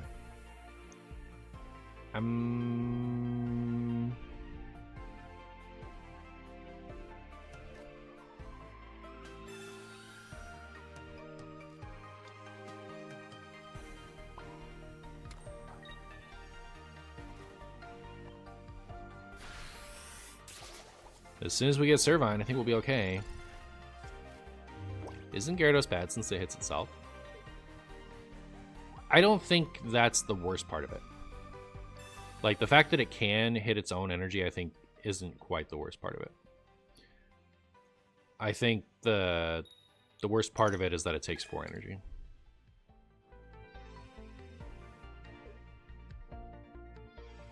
And requires a Giovanni to one-shot Mewtwo, but you know, because like if it hits itself, right, you can attach another energy. Once you put 4 energies on this Gyarados, you're already, just regardless, you're riding on that Gyarados. Like, you need that to carry the rest of the way. So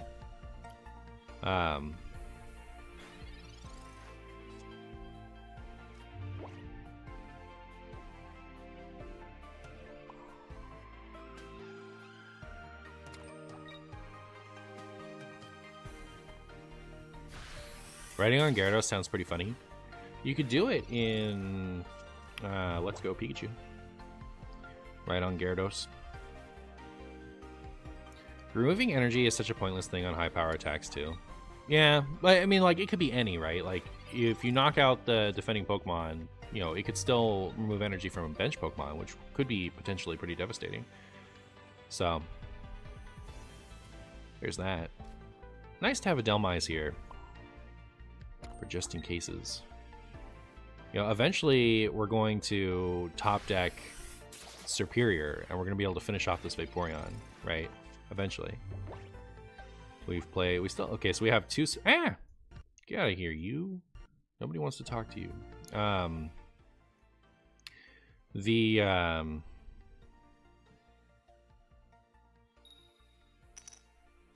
Stuff, you know. Okay, so we have 2 superior and a professor's research, so we have 3 good hits here. And then we don't even have to send up our Celebi yet. We'll just, yeah, okay. Please, superior one time. Not the bottom 2 cards in my deck, please. Come on, thank you. I'll take both. I'm not even mad. Not even mad, chat. Both is good. And then we get to do this, and then if the Gyarados manages to discard Celebi, who cares? I certainly don't.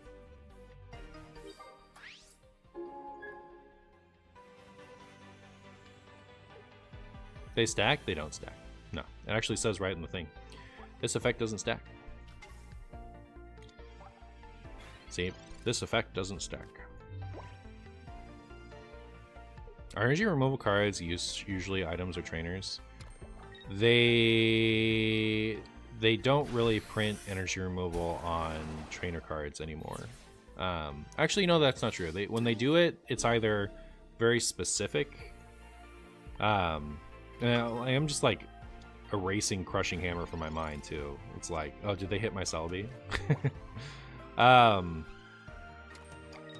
So okay, there's Crushing Hammer is actually very common. That's always around. I take everything I said back. So look at this 10 coin flips. Oh, oh, thank goodness. I was gonna be like, can we please at least get a 4th one? And wow, 350 damage. Let's go. That's my highest. I think the other one I did was high. So yeah, Crushing Hammer is an item. You flip a coin if heads, discard an energy from your opponent's Pokemon. Enhanced Hammer always discards an energy, but it only hits special energy. So it wouldn't hit a basic, like the type of energies that you see in this game. It would not hit any of those. It would only hit something like Double Rainbow or Double Colorless or, you know, any other energy that isn't a basic energy. And then beyond that, when you have like for sure energy removal, it's always like supporters. So like they come out with supporters all the time that are like discard a basic energy from one of your opponent's Pokemon or return one of your opponent's energies to their hand and attach one of your energies to one of your Pokemon in play. They have a ton of stuff like that because using your supporter for a turn in paper Pokemon is a much bigger ask than it is in this game. Like in this game, you'll go several turns without playing a supporter. It doesn't really matter. Sometimes you'll run into a turn where you wish you could play a Giovanni and a Sabrina together, but it usually doesn't matter that you can only play one professor or one supporter in a turn. But in paper Pokemon, supporters are like whatever supporter you choose to play in a turn, it needs to have high impact. So that's how they get away with having stuff like that be more significant in paper. Okay, last Celebi. And yes, I can run you through the Celebi animation.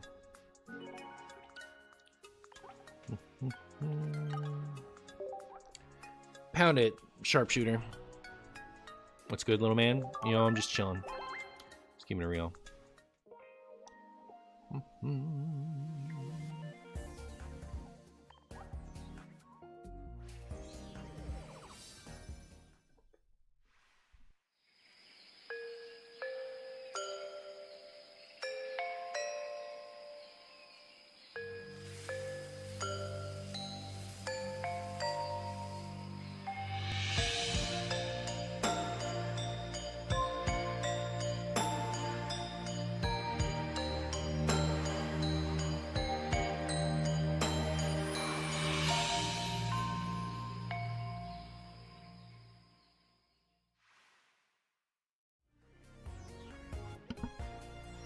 Was it amazing?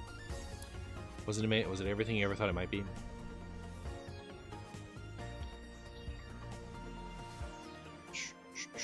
Alright, so I think what I'm going to do now is play this deck. So, probably not going to run Baby Mewtwo anymore.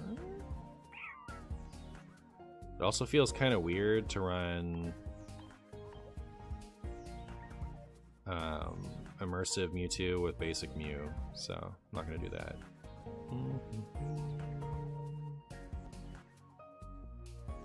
So there's the Mew. I think we're probably gonna run just one.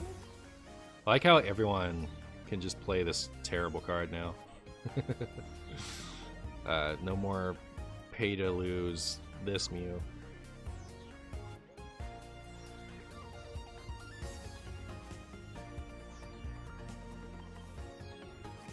So the new item should go in here, which means we probably lose our potion for the new item.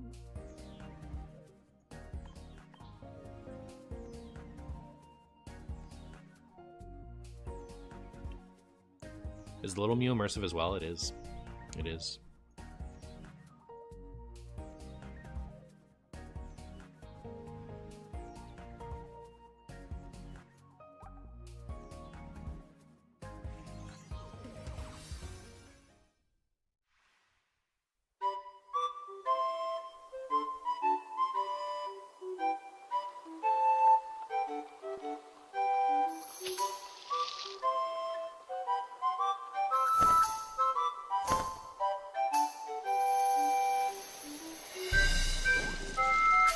Wow, this is loud. So you're telling me my all-immersive deck is bad? Uh-oh. Uh-oh, what up, Gooey?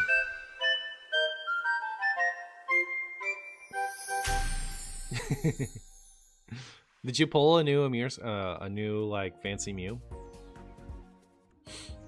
I switched to this. I didn't like having, you know, the immersive Mewtwo with this Mew, so I switched it out. I guess there isn't an immersive Mew, right? Like there's only a new one. Also, so I kind of believe in Sigilif. Thoughts? Did I see your opening from yesterday? I did not. I did not. I think I heard about it. Someone mentioned it. You got a God pack, right? I heard you got a good pack.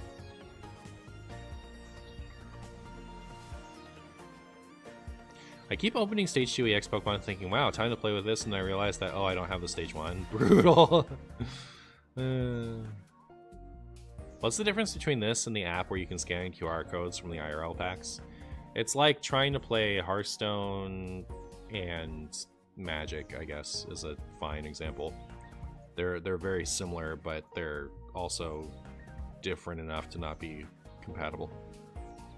I don't know what Sigilif does in TCG, but I can say that Calm Mind stored power is not good in the RPG anymore. Unlucky. I got the Celebi, but basic Mews are so sad. Missed the fancy art on the that was in my Wonder Pick. Alright, well, I think this is good enough. So let's play it. I guess, like, now that you've mentioned Wonder Pick, I kind of want to just check on it. Because you never know. Ugh. I wish I wish this didn't seem so tedious to me, right? Like, it's just like a little bit of free value, you know, pretty often. But like, it feels like such a chore to me. Because like, it only hits something I want, you know, 40% of the time.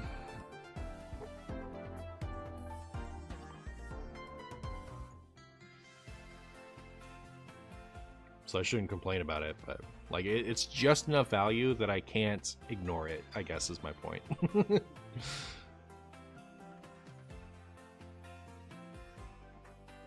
So here's the Sigilif. Like 88 health, psychic Pokemon, 1 for 10. We were playing the 1 for 10 and draw a card. We were playing the Meowth, which is 20 less health and not a psychic Pokemon before. So I feel like that's good. But, you know, we can't fit every new thing in. Yeah, looking like... I need Aerodactyl and Pidgeot. I have none of either. So, there's that.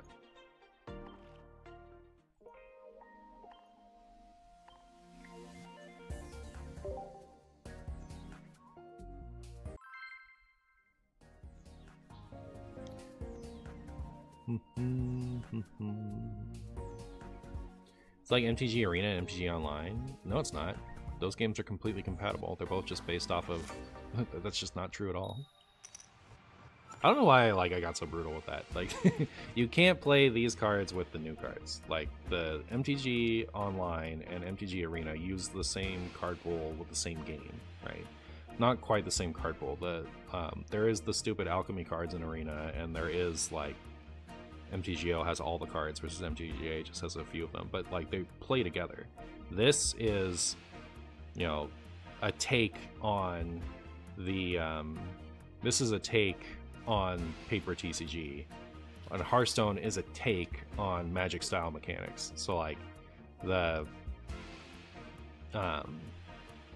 that's my point. It's not a perfect example because Hearthstone does have more, like the rules in Hearthstone are more different than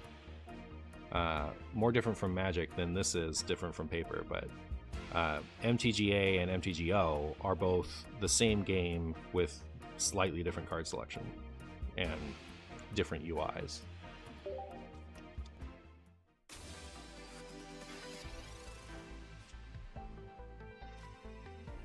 And also, like, I chose that example because it's an example that like is followable by a decent amount of my audience, right? So like you know, chasing a more niche specific example doesn't do us any good.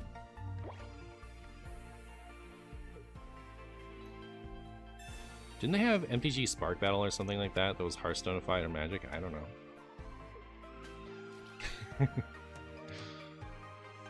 I used Wonder Pick 3 times on packs with Mew EX and got Mew twice. Nice. Good job. Nah, you lost me, Kappa. Well, there you go.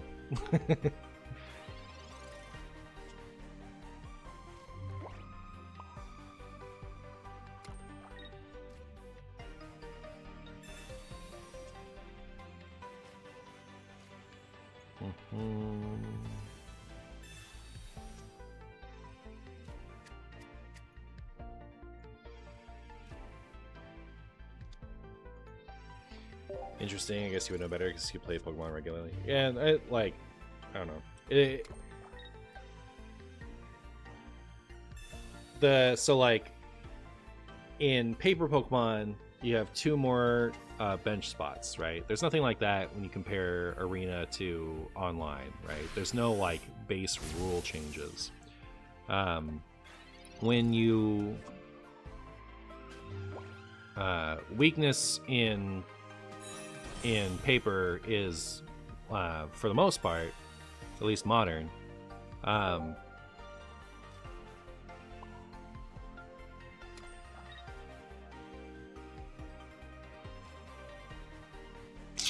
this thing's gonna die. Not necessarily. They have to play another lightning Pokemon. I could retreat. I guess I just do this and be sad? I don't know. I think I'm just like too distracted. I made a marshy whoopsie. So all they need to do is play a thing and retreat, right? So it's not like this even does that much good. So like the weakness is different in this. There's no resistance. You play for half the points, like half the knockouts, and you don't actually take prize cards. The mulligan system is different. The deck is a third of the size. It's like a ton of differences, and like, you know, like I said, you know, the differences between Hearthstone and Magic are more significant than the differences between Pocket and Pokemon, but they're still like pretty similar style games with 2 different intended audiences, and Hearthstone is clearly inspired by Magic the Gathering. Clearly, like it's the same, like fundamentally it's the same gameplay. It's just, you know, there are different layers of mechanics that change how it plays, but not, you know, I don't know. So anyways,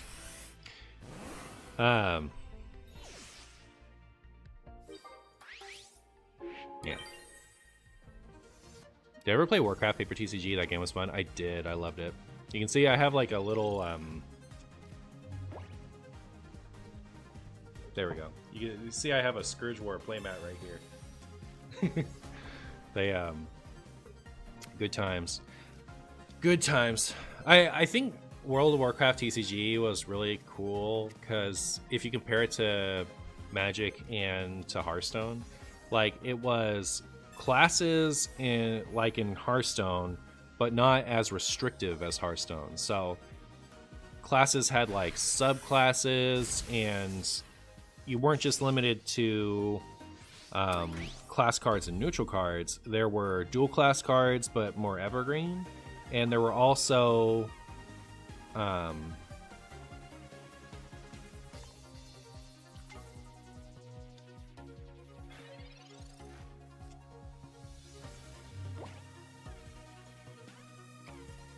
there were also depending on the race, profession, alignment of your hero, you would have access to different things too. So like there's a lot more crossover between the card pools in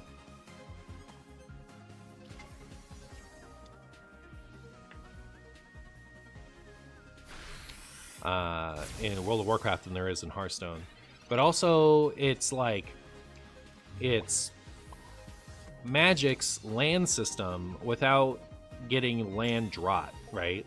Because you would have specific cards that you'd want to use as your lands in WoW TCG, but you didn't have to play those. Anything you could put face down and be a resource in WoW TCG. So like you didn't have to run as many dedicated land cards, and if you didn't draw any, you would still be able to play your cards later on. So I think it fixed a lot of Magic's issues, and it didn't have the same issues that Hearthstone does with card pools. So I think it's like it did both of them in kind of a I don't want to say a better way because it'll offend some Magic players, but I think in a better way.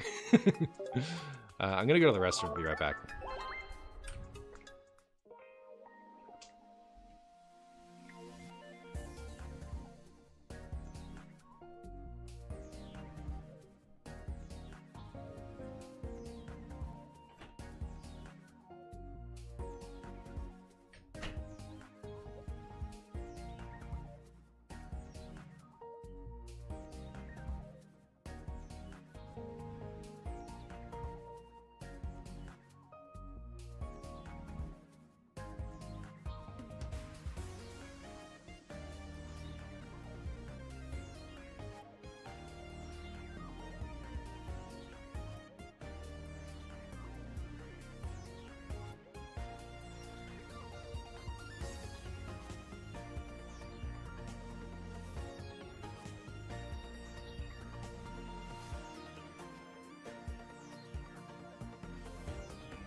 I'm back.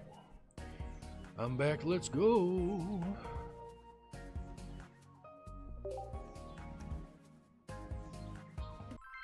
Hearthstone in my pocket stream? Yeah, unlucky. With all these new cards, I've not seen anyone play red card. Yeah. I mean, red card sucks, so... like, the only reason it gets played is because...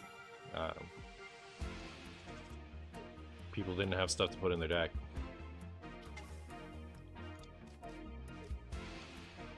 It does feel like the room is tightening, right? Like, we didn't get any, like, really amazing trainer cards, except, like, this one for specifically Psychic decks. But, you know, green, that's good. Definitely worth considering. I'd put that over red card. Most things. Don't hit Professor's research. Pokeball I would have liked to. But it's okay.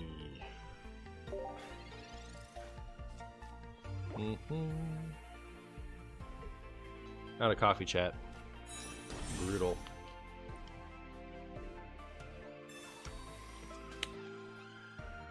I personally the other day used Telescope and then red card me when I had 3 cards in hand. They lost the game. Yeah. It's so mid. Curly off the top, let's go! Unlucky. Still kind of fine. Because, like, the Ninetales will hit me for 90, right? And then it'll... what? They'll have nothing on the bench to attack with. We'll just knock it out with Scythe Spear. Even if they potion. They double potion, maybe we're in trouble.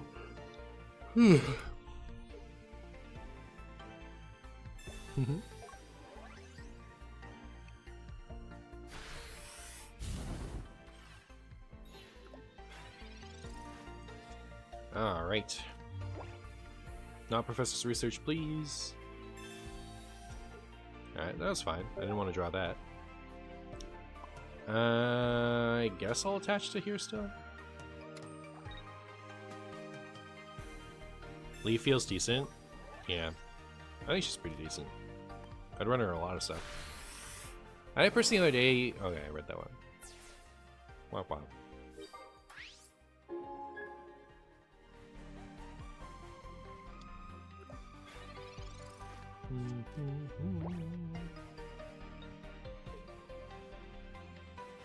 Yep. That's what I thought, opponent. It's exactly what I thought.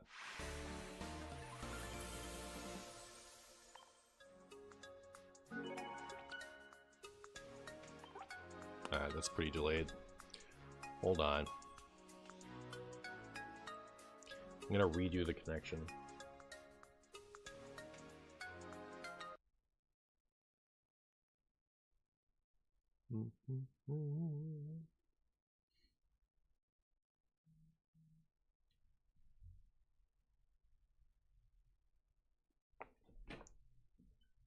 Ba, ba, ba, ba.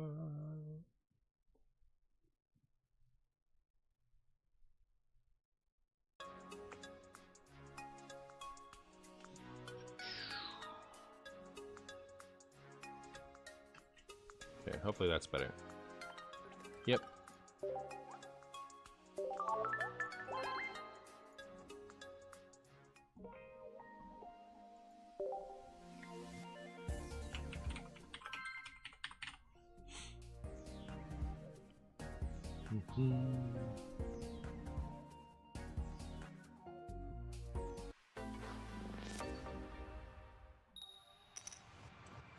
Going first, let's go.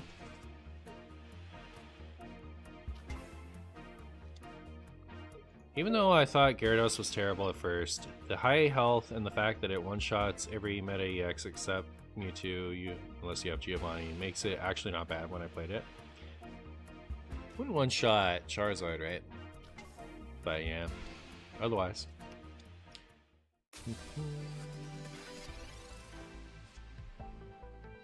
Alright, well, I guess I do this before I pull a Psychic Pokemon out of my deck with Pokeball, right?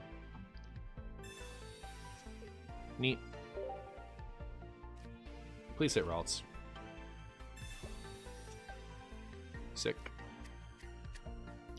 Sick.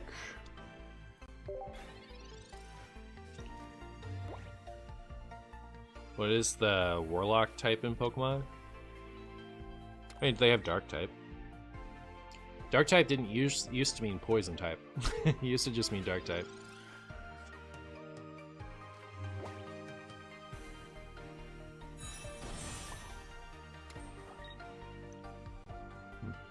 For each energy attached to this Pokemon. So Mew is actually pretty good here. Like, we could have evolved to Gardevoir and used Powerful Bloom against them, but because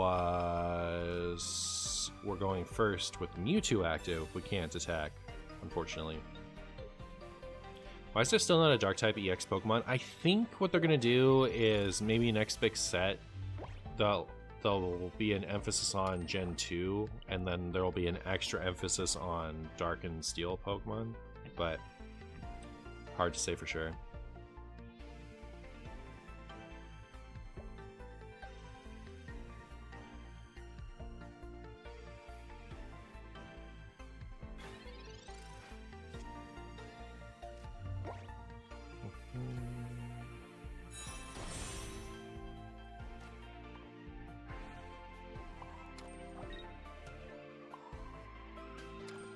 Guess I'll put out this Ralts.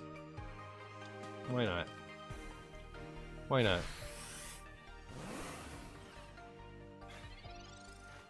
Oh, like Black is to MTG and Warlock is to Hearthstone. What is there for Pokemon? Psychic and Electric have stuff that I would compare to that. So like, so Black and Magic is you lose life for benefit. Warlock is you lose heroes' health for benefit. And the Pokemon like Electrode frequently have abilities that knock themselves out to do something big. And then, so that's like prizes or points in Pokemon are the life or hero health of Magic and Hearthstone. So opponent is a One Piece fan. So like Electrode has that, and Ghost Pokemon from Psychic have that. So there's a Mismagius that knocked itself out to draw until you have 7 cards in hand. The card actually got banned. It's pretty funny. And then we have Dusknoir right now, which knocks itself out to put damage on the opponent's board. So I would say Electric and Psychic have those themes in Pokemon.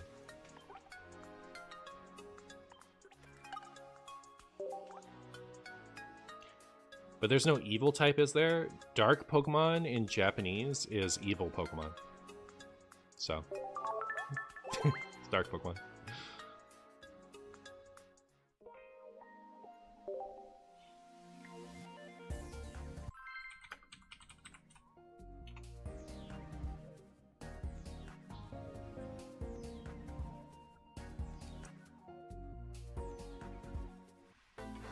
Like, there's literally an evil type.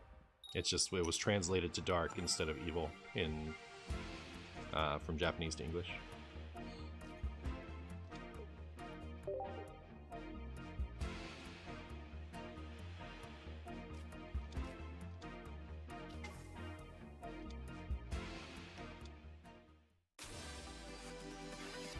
My turn.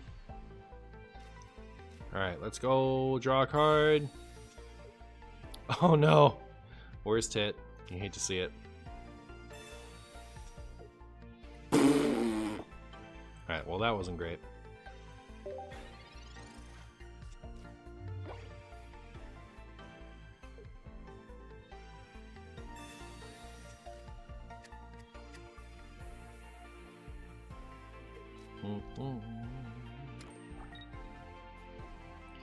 Let's go show me the 3 tails.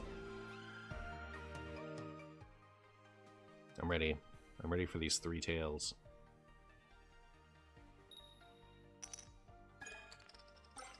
Yeah, I'll take 2 tails. What are your top 3 pocket decks based on your personal liking, what you think is fun? I like Pikachu with the Surge package. I like the Celebi deck is really fun, and I like Dragonite. Those would be my 3 most fun, enjoyable decks.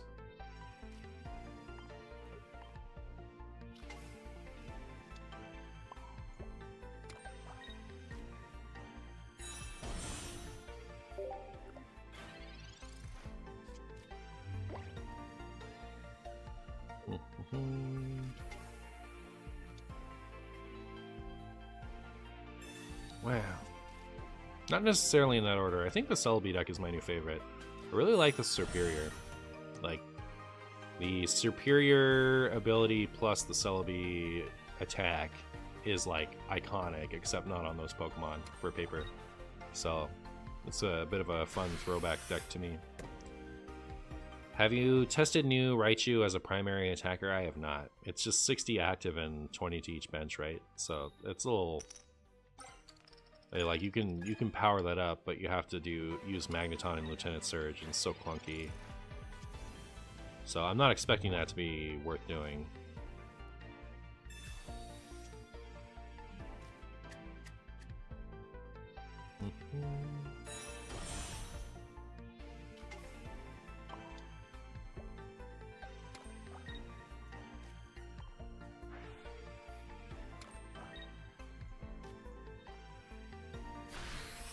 Boop. I was wondering, okay, here's the problem. The old Raichu is such a good finisher. It really is. It's so good as a finisher. That, like,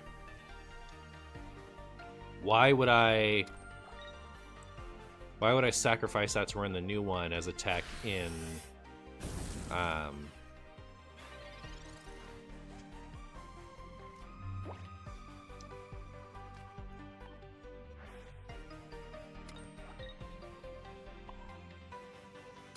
as a tech in Pikachu EX.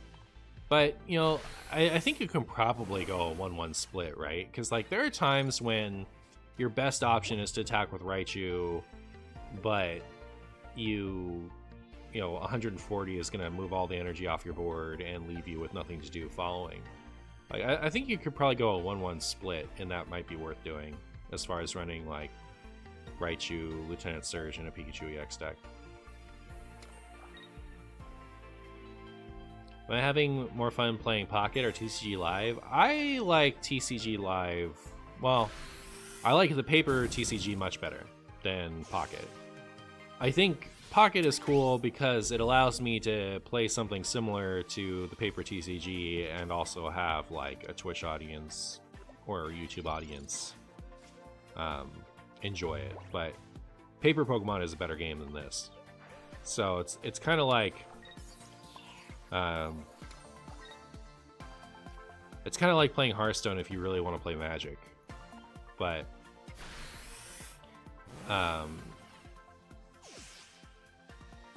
yeah, I don't know. I'm having fun in Pocket, but, like, I would rather play, you know, like, if I could, you know, if I would be as successful or more successful with live, like streaming live over Pocket, you know, like, I'd love to do that because I have more fun playing that game.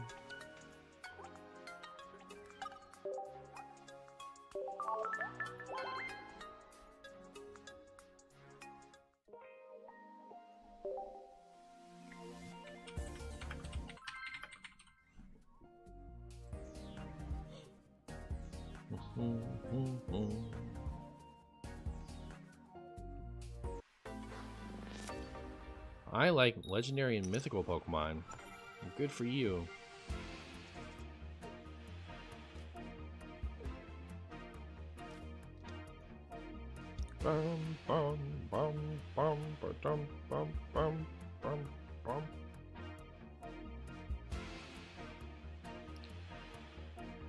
Alright. One Ralts versus one Staryu. Who would win in a fight? Who would win in a fight, chat?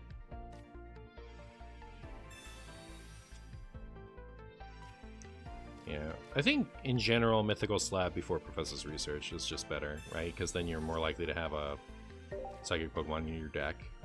Obviously, in this case, I pulled the Psychic Pokemon off the top of my deck. That's like, you know,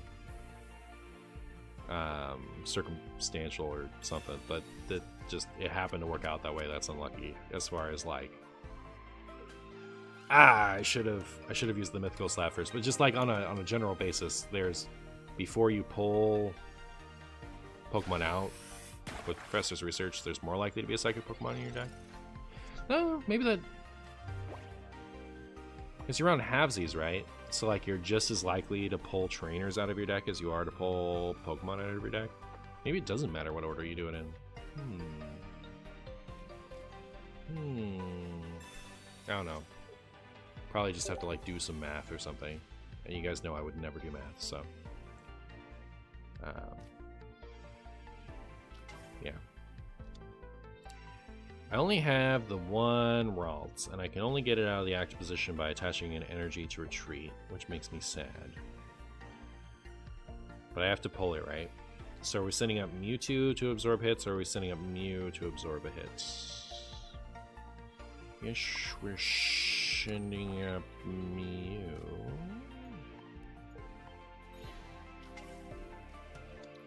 Yeah, I don't know. I think we needed an X speed here.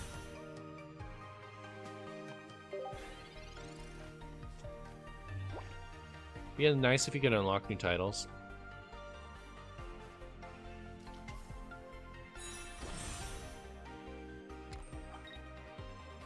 It would.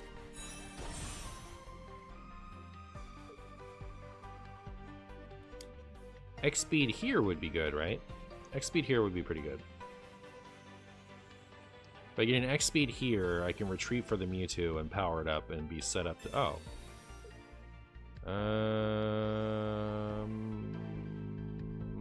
Now this is bad.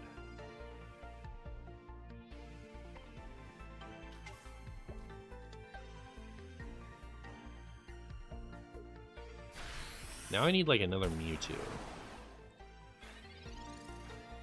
And also other stuff.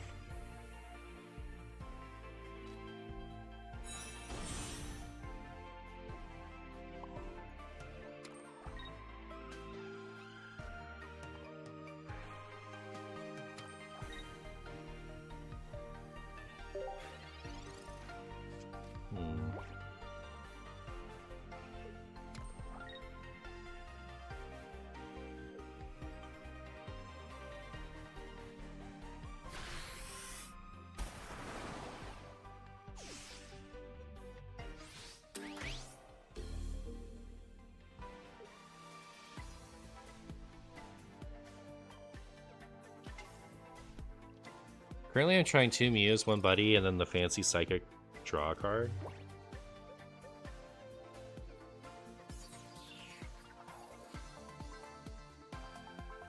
Oh, like Sigilif? Am I running the Anchor and Celebi? You don't know how you feel about it? I think it's great. I think it's a big reason why that deck's good. But...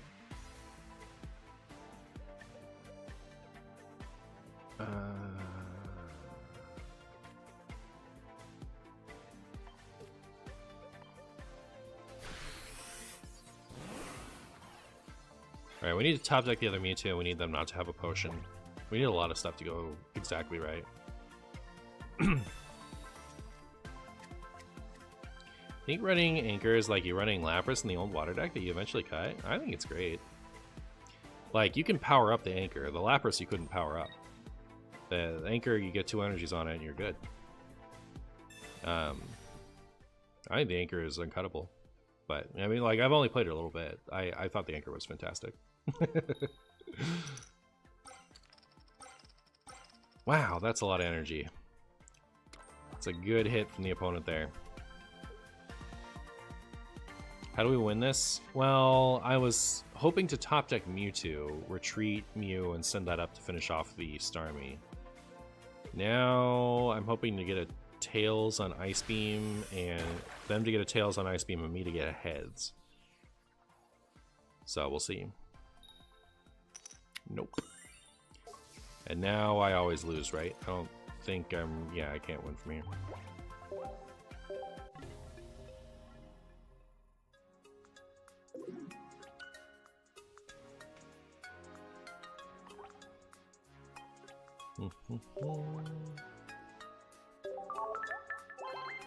Seems only good with Snake, right? Trying Egg EX as the early stall right now. Oh yeah, I mean, like I would never run the Delmise without the Superior, that's for sure. But like I thought we were talking about the Superior Celebi deck. Do you purposely ignore my previous comment? What was your previous comment? I think it is generally better to slab first because if it hits, it's good. If it whiffs, well, your research was not drawing you what you wanted anyways, and it's now more likely to. No, I just didn't see it, Ibex. I don't know what to say.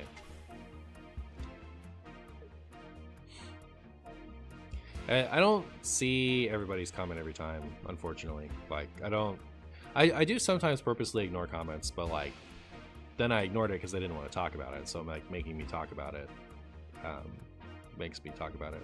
I don't know. And I mean, like I would have read that out and said like, you know. So it's not like it would have been an exciting conversation anyway.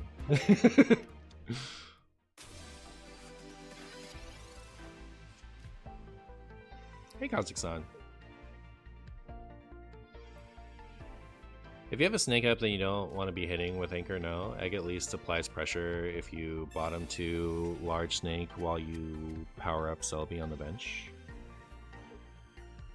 I mean, the Anchor does 2 for 90 on an 100 HP 1-point Pokemon, which is a lot. And it only takes 1 card to make an Anchor. It takes an Exeggutor, and an Exeggutor found in the right order to make an Exeggutor. And then the Exeggutor has 3 retreat cost, which means you need to discard an energy and have an X speed, or you need to discard 2 energy to retreat the Exeggutor with Superior up, whereas Delmise only has 1 retreat cost effectively while you have a Superior up. And like if we're just having a Pokemon like wall install, you know, the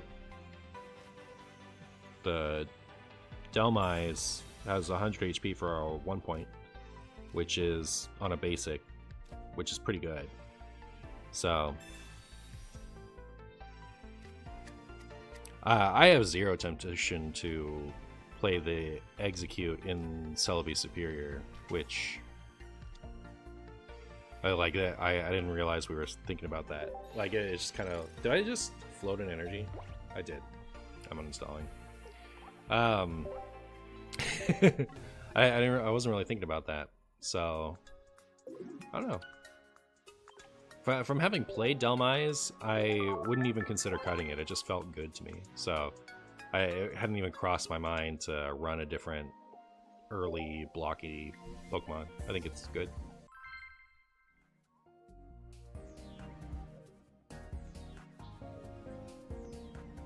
And like if I haven't found the Superior, then my Delmise is blocking while I just hard attach to Celebi, right? And then I just, you know, I come up and try to hit 2 heads with the Celebi for 100 damage when it has like 2 or 3 heads, you know. So I feel like the Delmise is a good enough backup plan for not finding Superior, just as far as giving you time to get enough energy on Celebi to be able to hope to get a knockout. So you never manually power up Anchor, you just 1 energy? Yeah, I wouldn't try to get 4 energies on Anchor ever. What I was doing was I was putting 1 energy on the Delmise and chipping with it, and then if I get Superior up, it only takes 1 more energy to do 90. So the bonus energy, if I had access to my Celebi, I would just power up the Celebi with that. And then if I get Superior, great, and if I don't, then my Celebi at least does something. Ooh. Chat. Theoretically,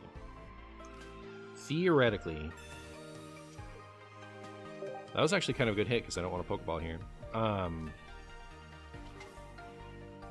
Anyways, theoretically, we could get to take advantage of going first in the Mewtwo mirror. We have to find a Gardevoir, but yeah.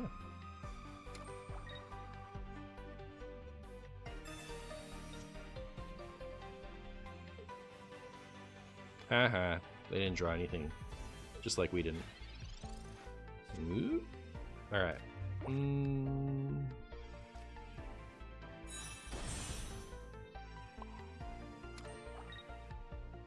No reason to not use this now, right? Just don't hit Professor's Research. Alright, cool. We haven't used any research yet? No, we used one. So 2 on the bottom. So it's 3 good hits of 7. That's not bad. That is not bad.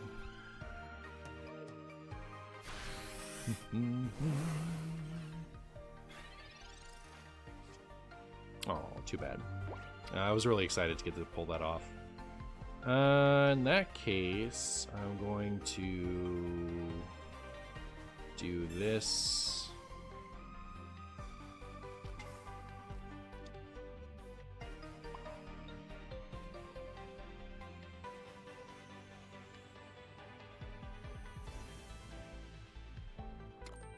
I want to leave the Ralts active because... Okay, yeah, okay. So what I'm going to do is I'm going to retreat the Ralts because I don't want them to just attach energy to Mew and Psyshot, right? Because then my potential follow-up isn't as good if they have genome hacking active. But if I do this and they have X Speed and Gardevoir, then I can top deck my own Gardevoir, hit with the Mew on the bench for knockout, and then they don't have a Mewtwo up with enough energy to do the counter knockout. So from there I could stage a comeback.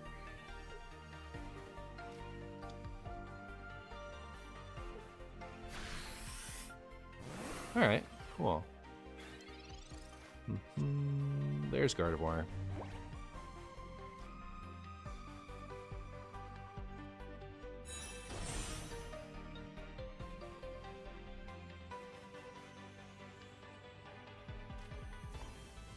So now, because my opponent didn't have anything good, I'm in kind of a rough spot.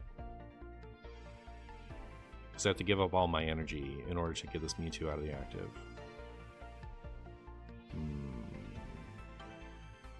I guess I'll just stick to my guns. Because if they get Gardevoir now, they knock out Mewtwo. Just fine. That's not as strong a position as I was in before.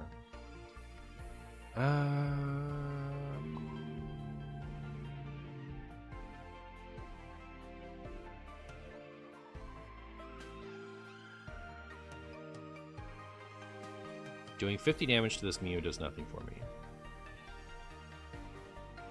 I don't have a Sabrina, so there's no way for me to leverage this position. I think I'm just hoping they don't have a Gardevoir. I think that's all I can do here. So, that's all I'll do, is hope they don't have Gardevoir.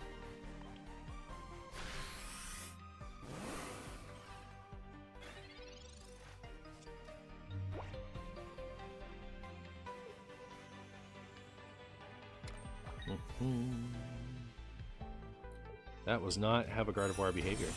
So I think this worked out just fine.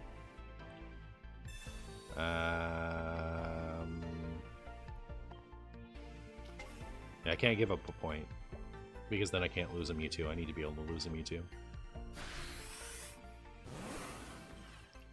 But yeah, this is going to work out just great. So I do this. I retreat this for this. And then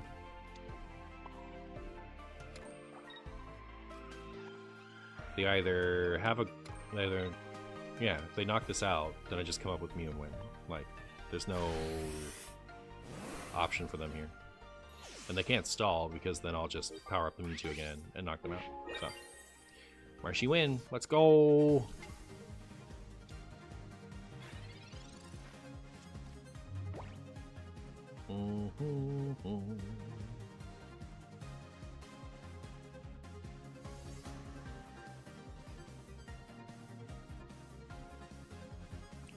opponent close the app. For shame. For shame. How dare you? How dare you close the app?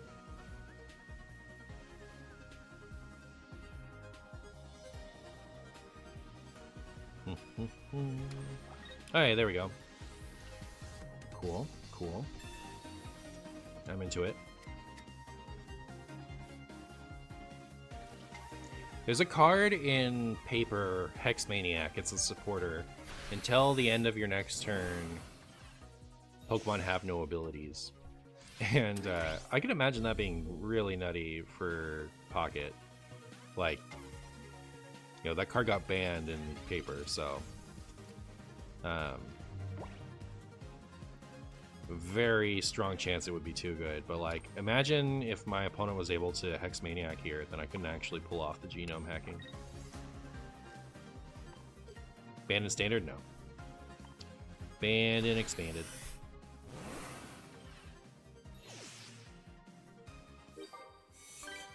How often do cards get banned in standard? Not very often. So I think like Lysander, the card Lysander's trump card got banned in standard, and then like I think the Miss Magus, and there was another supporter at the same time as the Miss Magus that knocked itself out to draw cards, got banned in standard. And I think one of the unknowns got banned, like one of the unknowns that won the game, I think it got banned in standard, but I don't really remember. But like it's just a handful gets banned in standard. Like it has to be really over the top.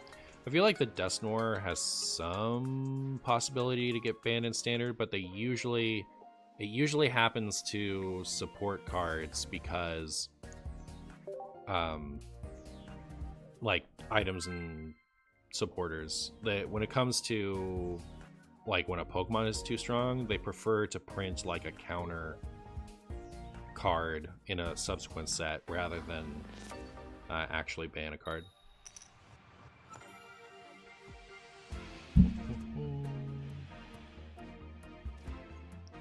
There's a Mew, which is nice. You know, it like I like it that in Pokemon you can expect, like when you've bought a card, you can expect to be able to play it. Like things have to be really bad for it to be banned.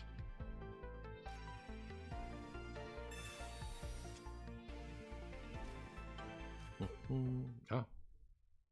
Well. My opponent didn't want to play that out.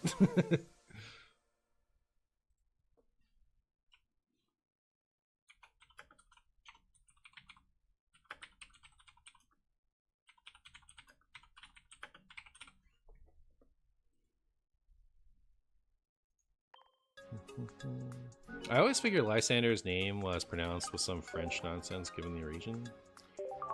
Well, I said that without filtering it first. Unless you are... Oh, I read that. Lysander's trump card got banned from standard.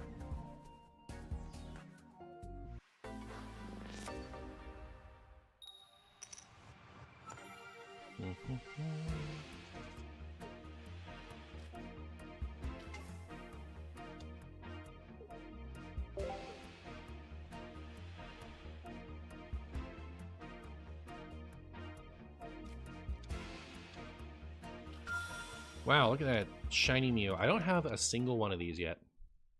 I don't have a single Pokemon that looks like this. I have at least one of every immersive, and the only immersive I don't have multiples of is Charizard. But I've never seen one of these gold ones.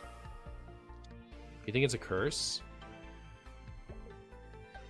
What needs to happen in Pocket for you to want to go first? You just need more Pokemon that have, like, good... attacks on evolutions, like attacks on evolutions that can be played on curve. That's all you need to do. Like Weezing can leverage going first, Exeggutor can leverage going first, Pidgeot, like the old Pidgeotto, they can leverage going first, because evolving faster benefits them, right? So you can Pidgey on turn 1, on turn 2 evolve to Pidgeot, or on turn 2 evolve to Pidgeotto, then you have a 1 energy attack, and then turn 3 evolve to Pidgeot, you have a 2 energy attack. So you can benefit from going first. But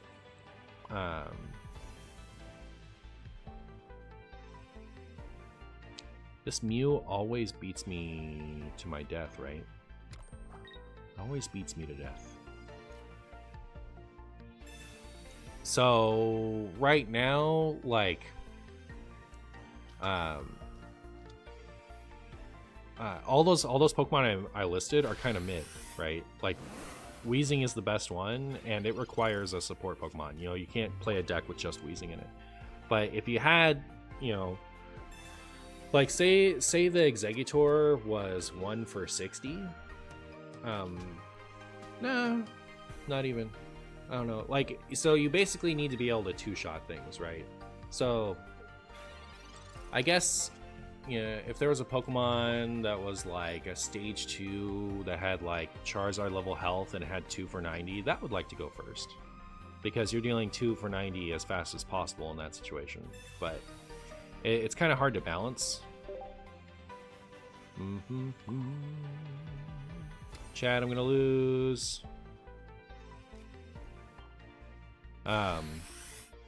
Because if you print a Pokemon that has like a good amount of damage on a stage 1, then it can be a little oppressive, right? So like, say a Pokemon had 1 for 70 on a stage 1, that would be a really good going first Pokemon. But it'd be nice if this was a Mew.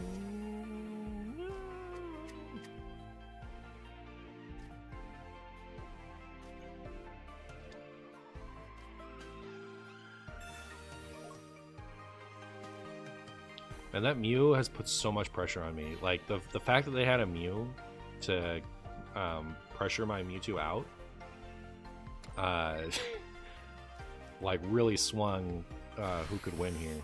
Like, I don't know. I would have otherwise been faster in a Mewtwo versus Mew fight, but because they had the Mewtwo, because they had the Mew that required less energy, they were able to swing that back. Yeah, I lose. Give me ouch. Sitting on 5 immersive Mewtwo to give the homies when trading finally releases. That's what's up. Can't wait for Trading Pocket. Yeah, I mean, like, we're gonna be disappointed with. I can just tell from how they worded trading that we're gonna be disappointed with how it looks when it first comes out. But I'm hoping that'll just be temporary, and they'll eventually come out with more interesting. Like more, you know, eventually everything would be tradable, I hope. Feels so bad that Weezing needs to be in the active spot for its ability. I prefer to think of that as like, you know, its attack is 1 for 30 in poison, but you have the option to not deal the 30 to not have to attach an energy. That's how I look at it. But if you if Weezing could just poison from the bench, that card would be ridiculous. It's gonna be like you can only trade cards of the same rarity. That's not how it sounded. I mean, like, that would be okay. Like, if you could trade 1 for 1, but you could trade anything. It sounded like not every... I forget what their exact wording was. Like, just because it's been a minute since I've read the announcement. But it sounded like certain cards will be tradable. So I think that not every card is going to be like available to trade, is how I interpreted what I read. Well, we'll see. Please be Ralts. Come on. Ralts. Ralts me, dude. Thank you. Thank you.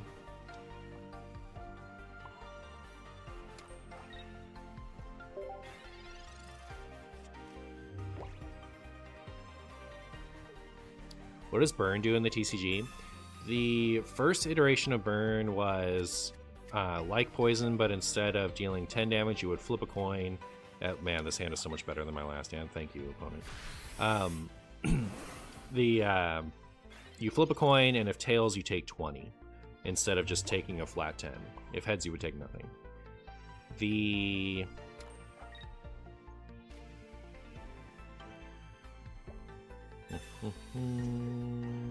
Cool.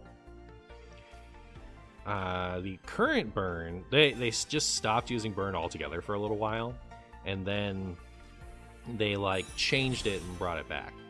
So the current burn is you always take 20 and then you flip to stop being burned. So if heads, you're not burned anymore. If tails, you're still burned to take another 20 damage later.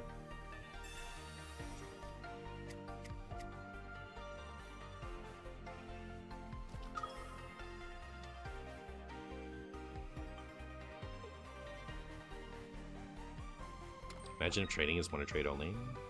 You imagine promo cards won't be tradable?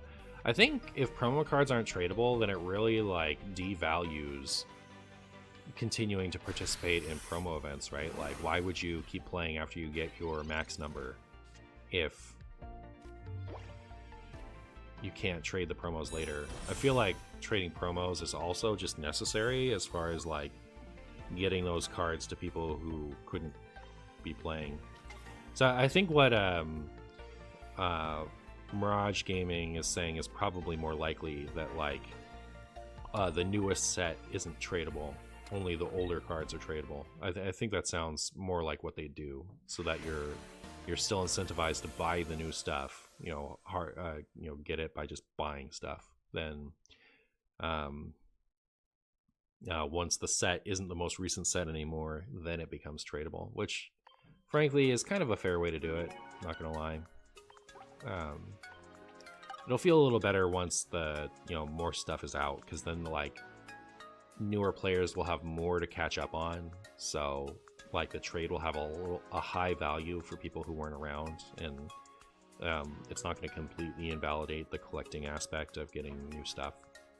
So like I'm not like I wouldn't be happy with that personally, but I get it.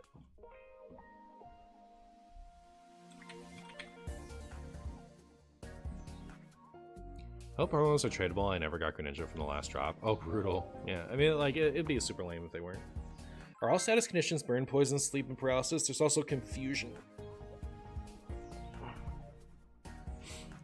Confusion is you have to flip to attack. And if you get tails, you put 3 damage counters on yourself. And don't attack. It used to be you had to, when Confusion first came out, you had to flip to retreat also, but discard the energies first. So you would like discard your energies to attempt to retreat, and then if tails, you just didn't retreat, but you still lost your energy. It was brutal.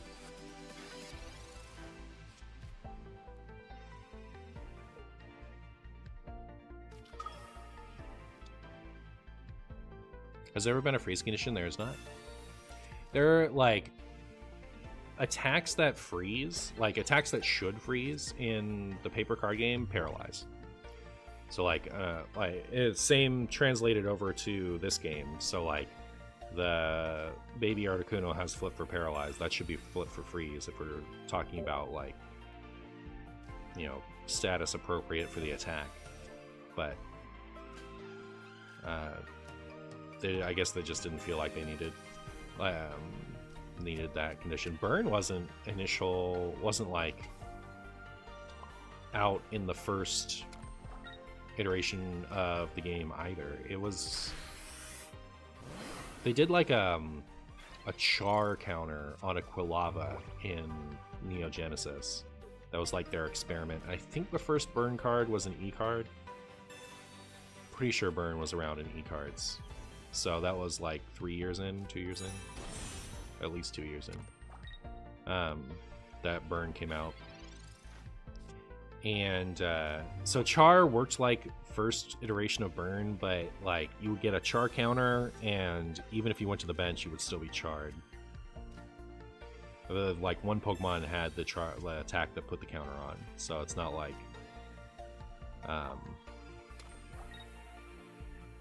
char was as big of a mechanic as other special conditions, and it didn't count as a special condition either. But yeah, burn I think came out in the E-card series, which was right after Neo, which is when the char attack existed. But yeah, they've like whenever they want to do a freeze effect, they just have it paralyzed, because I guess they just didn't feel like they needed to do freeze.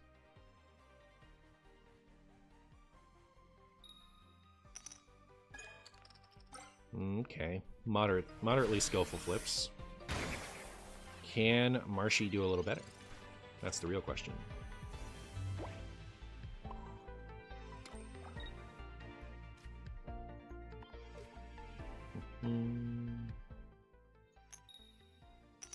Two heads, come on. Nope. It's alright, they're gonna get 3 tails here. You guys are gonna be like, wow, that's 3 tails. What I didn't tell you is that they're gonna evolve to Superior here and flip 6 coins and still get 3 tails. They also print Smog on some fire types that poison.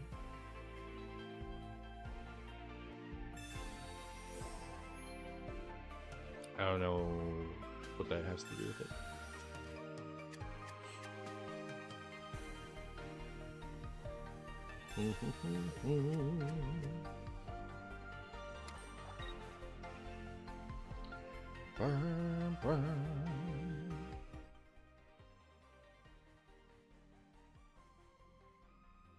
What would Wonder Trade only be for Pokemon Pocket? Does TCG Online have trading? TCG Online does not have trading, which is very weird. Why is it called trading card game when there's no trading?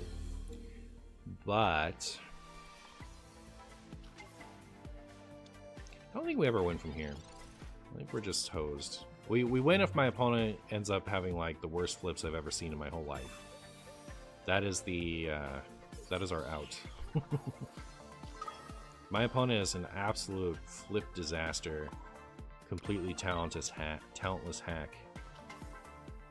and we top deck Curlia next turn. We have an out. Aren't we kind of done here? Kind of. But like my opponent is playing a flip-based deck. It's not over yet.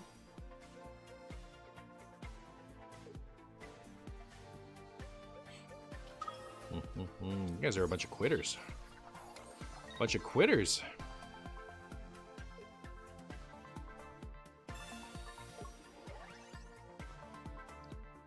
Is opponent the Evo Vulpix because he is about to get 9 tails? Yeah, exactly. Nope. Nope. They're actually pretty talented so far. It's alright, they could still get 5 tails next time. They could, chat. Come on. Alright, I didn't get the curly out. Okay, they still could fail a jillion times. We'll give them a chance. We'll give them a chance to like have an embarrassing level of tails. The game will end if the coin wants it to end. Exactly.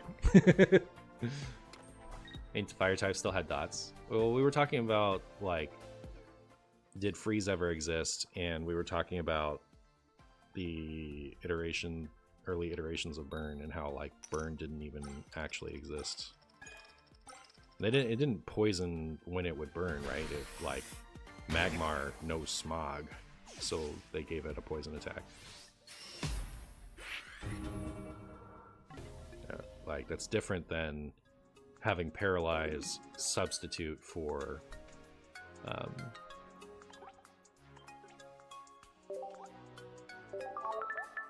freeze for the entire history of the game.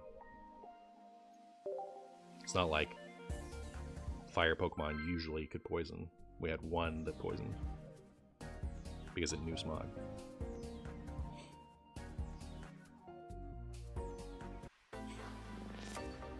Opponent was actually good at the game, I know. Disaster. Going first. This hand is not doing it for me, chat.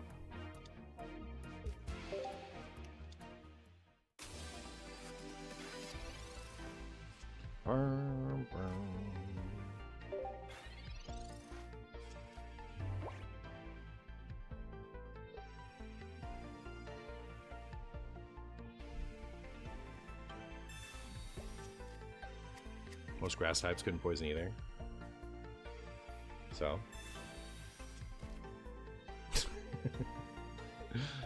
I don't know what your point is.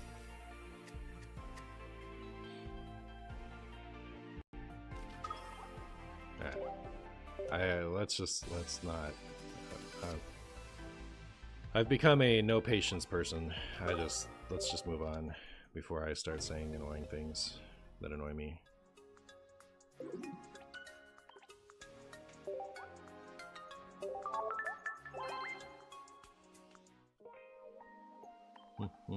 Oops.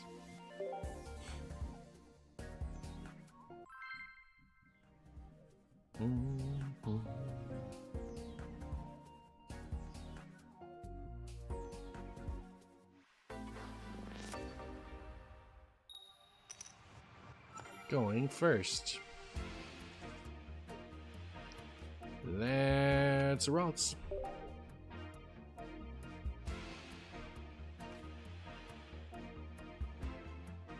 The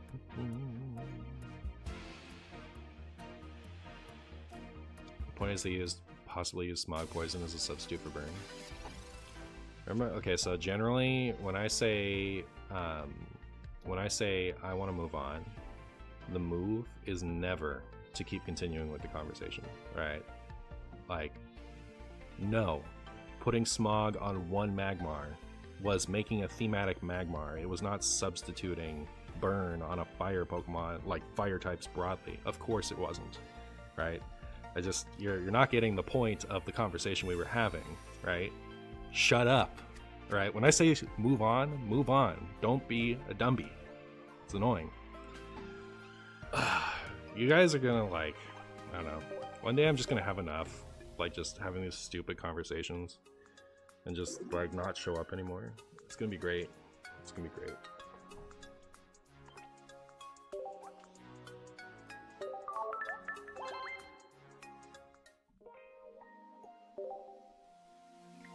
It's alright, Shuckle.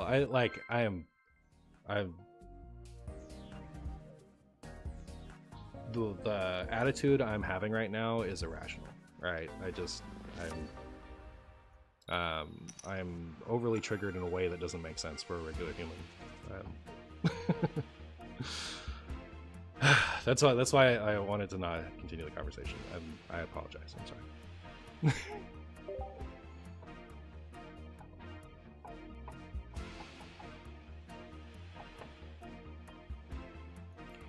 Ba-ba-da-ba.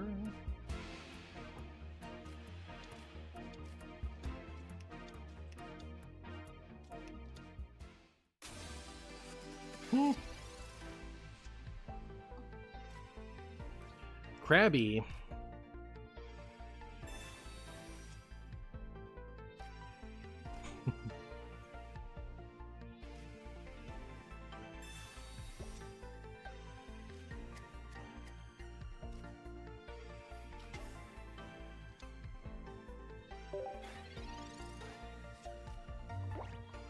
My special fancy phone case that allows you to put a trading card in it comes in the mail sometime this week. Hopefully soon. I got a new phone and I don't have a phone case for it, so like it's a little awkward. Like the way that it is, like I don't think it sits well. It almost feels like it's designed. So Magic does this thing nowadays where they design double-faced cards because they know people are always going to put sleeves on their cards, so it doesn't matter for the cards to work without sleeves on them because people are going to put sleeves on them. So they have double-faced cards now, and that's how this phone feels. This phone feels like it's not very ergonomic for, like, it doesn't really make sense. So the camera, right? I don't know if you guys can say. The camera is so like not level with the rest of the phone, right? So it's not like in my old phone where if I didn't have a case, it could just rest on the table flat and it's fine. Like this doesn't rest flat because of how all the little camera things pop out. So it feels like it needs a case, basically. You know, it's not. I can't even just be nice with it and it's fine. I need to put a case on it. So that's thing number one. But also, like, I'm just excited because I always wanted one of those. Cases that shows the card, right? You can slide a real trading card into it and show it off. But my previous phone was too old. Like, it wasn't supported. So I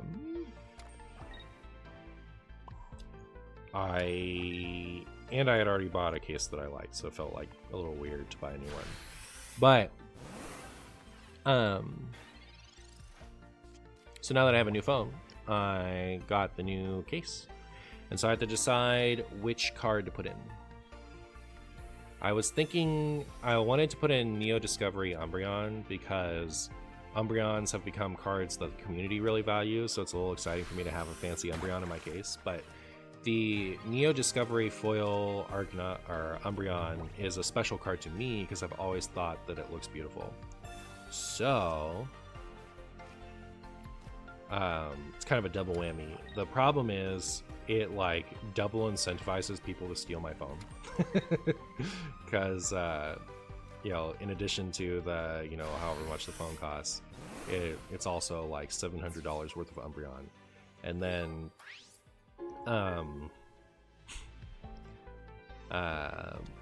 then there's also like, you know, the double chance of damaging the object, right? Because now if you drop your phone, you're not just dropping your phone, you're dropping an expensive card. So I feel like, you know, as much as that otherwise I think is the perfect card to put in there, I think I probably need to just pick something else. So Neo Discovery Kabutops and Neo Genesis Steelix are also cards that I have a lot of nostalgia for that would be cool to show off there, but they're cards that I'm probably going to want to play with, and I don't think I have surplus. I think I only have as much Kabutops and Steelix as I would need to play that deck. So I have a non-foil Aquapolis, I believe. It might be Skyridge, but I think it's Aquapolis Umbreon. Which, because it's non-foil, is, you know, not something that I would want to damage because, you know, it's a little pricey, but like it's not like if something happened to it, I would be like, no, I'm just out, you know, my really valuable collector item. So I'm kind of leaning towards that one. Plus, like, I really like the e-card template. So maybe that's kind of what I'm leaning towards. I also might pick a Scissor. Scissor has a couple like really fun cards like Dark Scissor, e-card Scissor, maybe even Original Scissor would be fun to put in there. But yeah, I definitely want something from back then.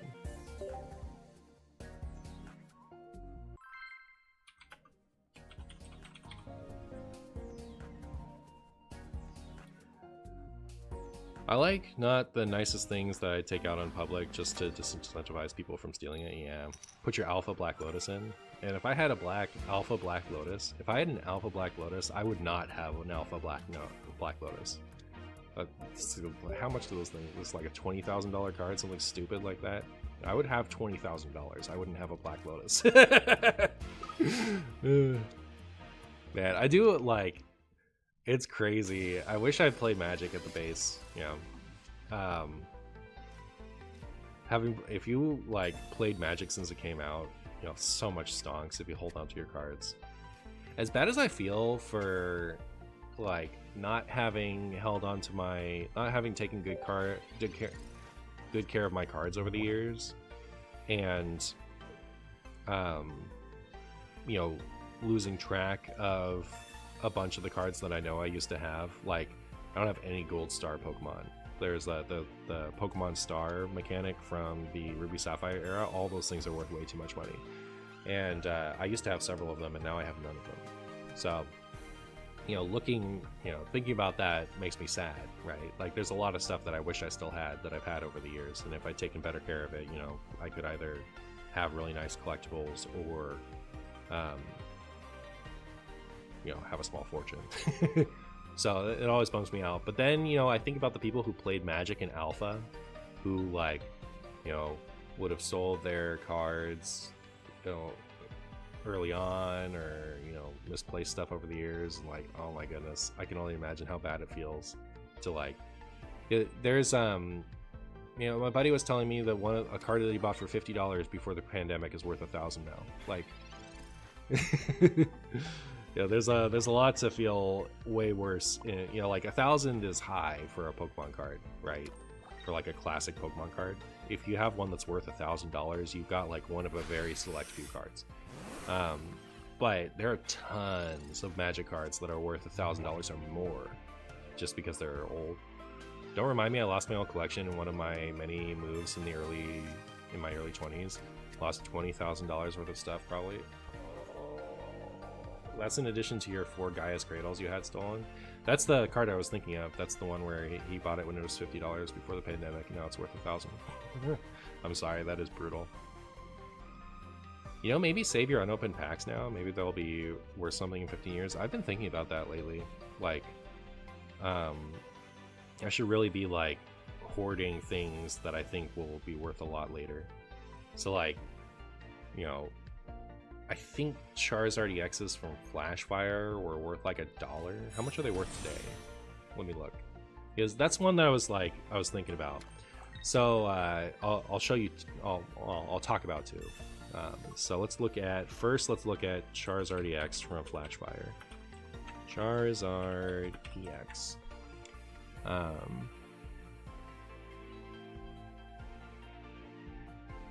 Oh my goodness, look at this. Okay, so the Charizard EX from Evolutions is already at $852 market price. That's not bad. That's gone up. Like, this was a $2 card. So yeah, I have one of these. And high sale 16, low sale. I just won the video game. My opponent conceded. But yeah, like low is 5, high is 16. This is going up. So like if you have one that's not like damaged, it's actually pretty good. All right, so that was an example of one that like I was gonna say like it's worth cheapy cheaps now, but I guess it's already not. But then, so first of all, let me set the filter to English. I don't know why it does this now. Like it used to just save it. So like I remember somebody bought one of these for $1,000 right when it first came out, this Charizard. And it was down to like 100 something within days. Like everyone was laughing at the person who bought the Charizard EX for $1,000 on eBay when all they had to do was wait a couple days, and it would because they bought it when it was pre-release Charizard, and then the set went, you know, available to everybody, and the price plummeted. But yeah, so like the damage is 160, right? And then like well, it looks like people aren't buying the non-damaged ones. Let's go over here. See, like near mint, $800. Looks like people haven't bought a near mint lately. Like moderately played, 400 or 500. So like it's still an expensive card. But that's like a 20-year-old card, right? Like it's a 2003, 2004 card. What I'm looking for. So I'm already surprised that this was going to be my example of like one that I kind of want to pick up for while it's $1, but it's already doing well. Where's the Flashfire one? There's Flashfire already there. Okay, Evolutions. Okay, still doing pretty good. So like 10 years from now, this $8 is going to be much higher, right? Like this is already, compared to like 4 or 5 years ago, cheap is free. You could just like pick those up off the street and it'd be fine. But then another one would be Charizard G. Yeah. So okay, this when this was legal, right? Like this was a throwaway card. Like it was not good, and they were enough of them were printed. Holy cow, this went up. Oh man. Okay, I saw like market price 150. Really? How does that work? Recent sale of 20. Most recent sale was 65. What was the condition of it? For damaged. Okay. So yeah, if it's like a good one, it's worth 150 already. Oh my goodness, I should pick up every Charizard EX I can. Now that I'm looking at this. But yeah, so like this was like $2 to $3 when it was current. And I remember thinking, like, you know, it's a Charizard, why isn't it worth more? I was probably in my early 20s when this one came out. Or like late teens, like 18, 19. And so like that one was worth, you know, a couple of bucks, and now both of them, even the one that comes out of the tin, the one that comes out of the tin is worth over $100. Holy moly! Yeah. So the moral of the story is pick up all of the cheap Charizards you find, because they're gonna be worth something eventually.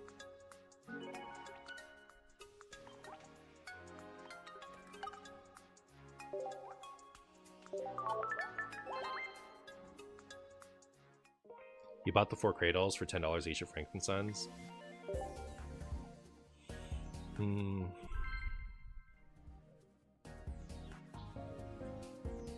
But yeah, also all unopened boxes are worth a lot now. All of them. Like, sorry, like out of print sets are worth a ton. A ton.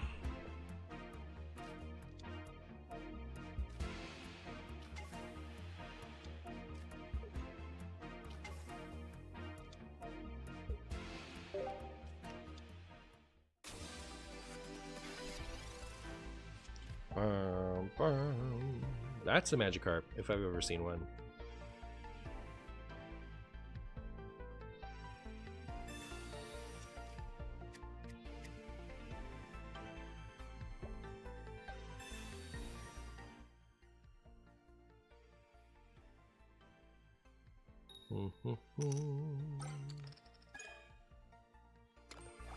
Well, that's a Misty.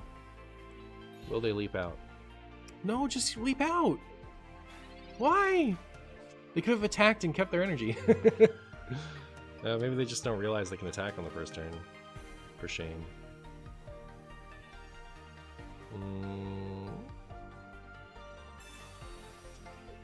Neat.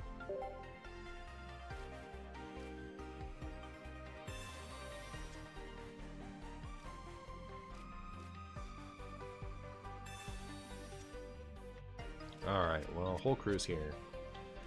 Our Ralts isn't very evolved, but at least it's here. You were hoping Magikarp would stand a chance versus Mewtwo? Me too. Me too.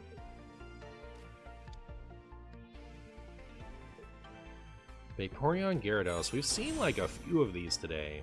Is that like, is there supposed to be some synergy between them that nobody told me about?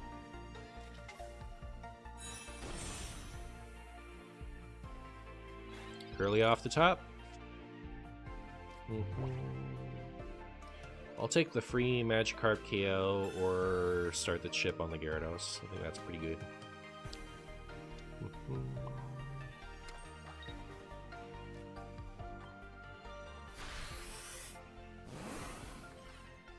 Has there ever been a good Magikarp, like you just play the Magikarp? There was a Giovanni's Magikarp in, I think it was Heroes. It was either Gym Heroes or Gym Challenge, but it had one for flip a coin if heads 40, and then you couldn't use that attack ever again for the rest of the game. And like, I don't think that was a good card, but I played it. Wow. I did not realize it was filthy stinking cheater hour. Holy sauce-a-moly. What's my plan? Well, we need them to discard their own energy, that's for sure. Misty is a lot better with Vaporeon, because if you over energy something, you just oh, it did hit their own. Sick. Good for me. So jeez, what do I do here other than cry? Because like I needed the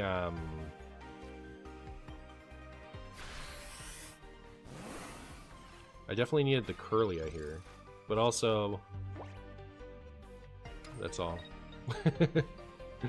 That's all I have to say about it. Don't discard the Muse energy, please. Ah, brutal. Alright, so we have to send up our friend here, and we have to top deck. Curlia, or else we lose. That's Curlia. Alright, now we have to top deck Gardevoir, or else we lose. And they have to discard their own energy. And they have to not have Giovanni. So, show me all of those, please, opponent.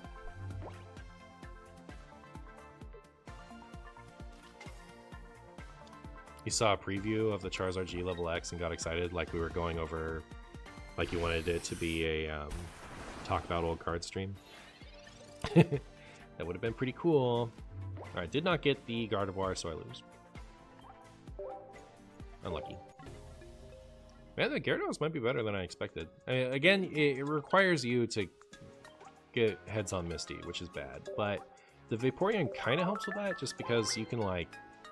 You don't have to get heads on the Gyarados. You can get heads on a bunch of heads on Misty on any Pokemon, and then transfer it later with the Vaporeon. So maybe the Gyarados is okay. But yeah, we were talking about some stonks earlier. Martian, I pulled so many packs and not a single EX from this new expansion. Tell me, in all of your Martian wisdom, is that fair or no? I'm sorry, kind of sounds like a skill issue. I think a better player would have pulled EXs. Has the mini set exceeded your expectations? Yeah, I think it has. For a mini set, I wasn't really expecting that big of a shakeup, and then I saw the cards and I wasn't expecting that big of a shakeup, but like, you know, oh, there are a couple interesting new decks maybe.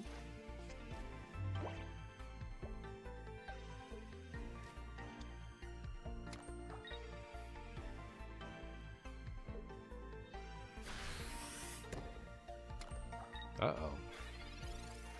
The execute is getting going. And all I have is this floppy Mewtwo. Hopefully my opponent doesn't have an Executor. If they have an Executor, I think I'm in trouble. Look at that beautiful hand. Of course you have to red card. Of course you must red card me. Don't leave me with this garbage. Use the red card. Oh, I just get to knock out this Execute? That's nice. This is gonna be a game of all time. This is the one, chat. This is the game to end all games. Boop.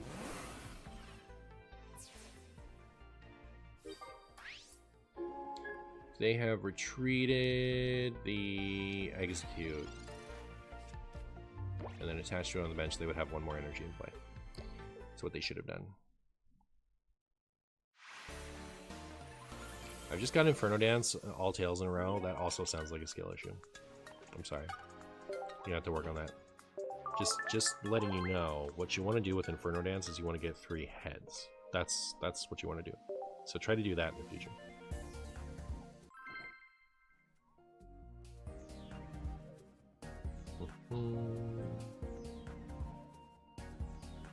GG's, thank you for streaming. GG's. Didn't know, thank you, or I got you.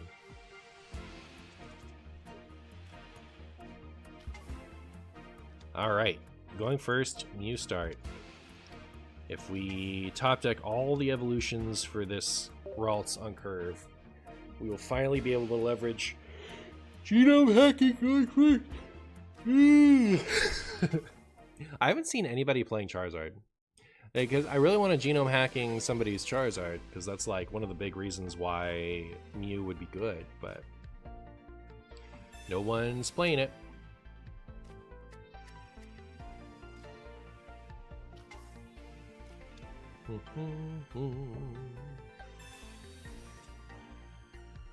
Yay, Curlia. Alright. 2 draws at least to find the Gardevoir then.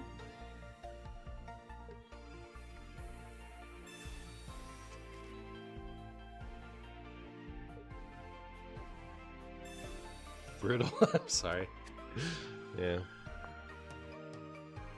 Are there any basic cards that would be cracked in today's standard?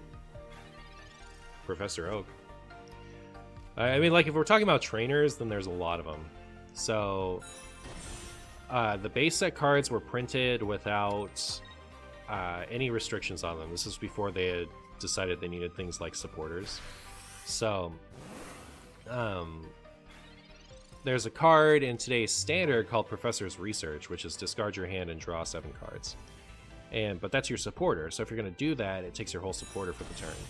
But the first iteration of that was Professor Oak in base set, which is the same thing, except it's not a supporter, so it's functionally an item, which you could do as many times as you wanted. There was less recursion, and there wasn't other draw, so like the game actually ended up like it was a balanced card for its time, because you know if you use too many oaks, you're gonna be out of value and you know, lose in fatigue, it turns out. But like if you fast forward that to today, it's just brutal. But there's a lot of stuff like that. There's like energy removal, which is just crushing hammer without the coin flip. There's super energy removal, which is 2 crushing hammers without the coin flip, but you have to discard one of your own energies. It still ends up being really stupid. You know, there's a lot of like really broken trainer cards for the time. And you know, Gust of Wind is unnerfed Pokemon Catcher. So Pokemon Catcher is currently flip a coin if heads, you know, take one of your opponent's bench Pokemon and move it to the active position as an item.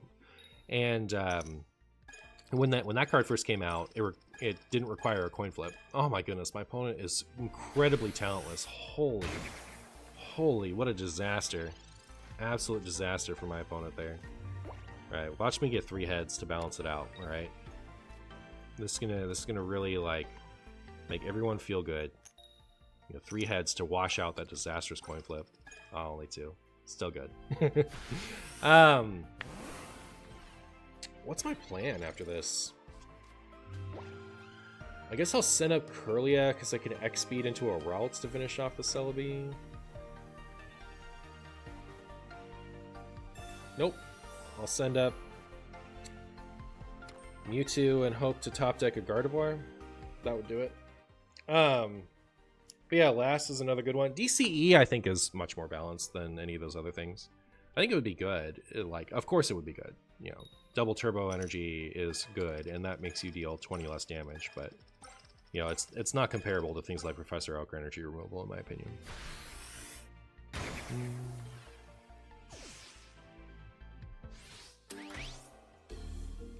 Is there a Pokemon that would be good? There's a better version of Rain Dance that currently exists in Standard. And opponent, I'm gonna have to ask you to get so many tails right now, if you don't mind.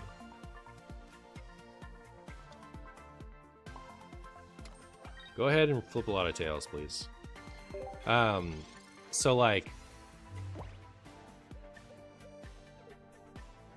so it's not in base set, but it's like base through fossil is kind of like the era that I think of. Muck would be broken today. Aerodactyl would be broken today.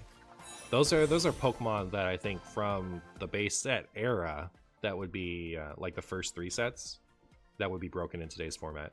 So Muck just shuts off all abilities, right? And I'm translating. They used to be called something different, right? But like if they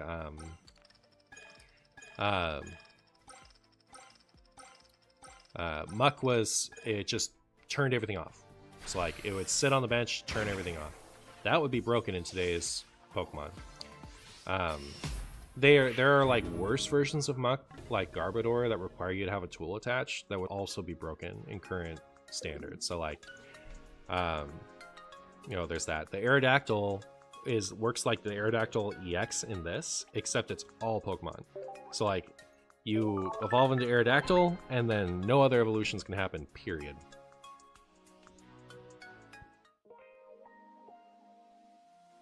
Do I remember the rare candy hack in Pokemon Blue? I do.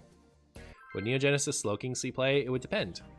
If they stuck to the mistranslation that led it to be broken, yes, it would be unbelievably good. If they translated it, like fixed the translation, gave it the errata that Wizards should have given it at the time, then no, it'd be terrible. It'd be awful. So the Neogenesis Slowking had, I know I've told this story 1,000 times on stream, so why not tell it again? That's what I always say. The Neogenesis Slowking had what was functionally an ability. They were called Pokemon Powers back then. But its ability was when your opponent would try to play a trainer, they would have to flip a coin, and if tails, instead of being played, it would go to the top of their deck. So not only when you try to play a trainer do you not get the effect of the trainer, but you miss out on your next draw.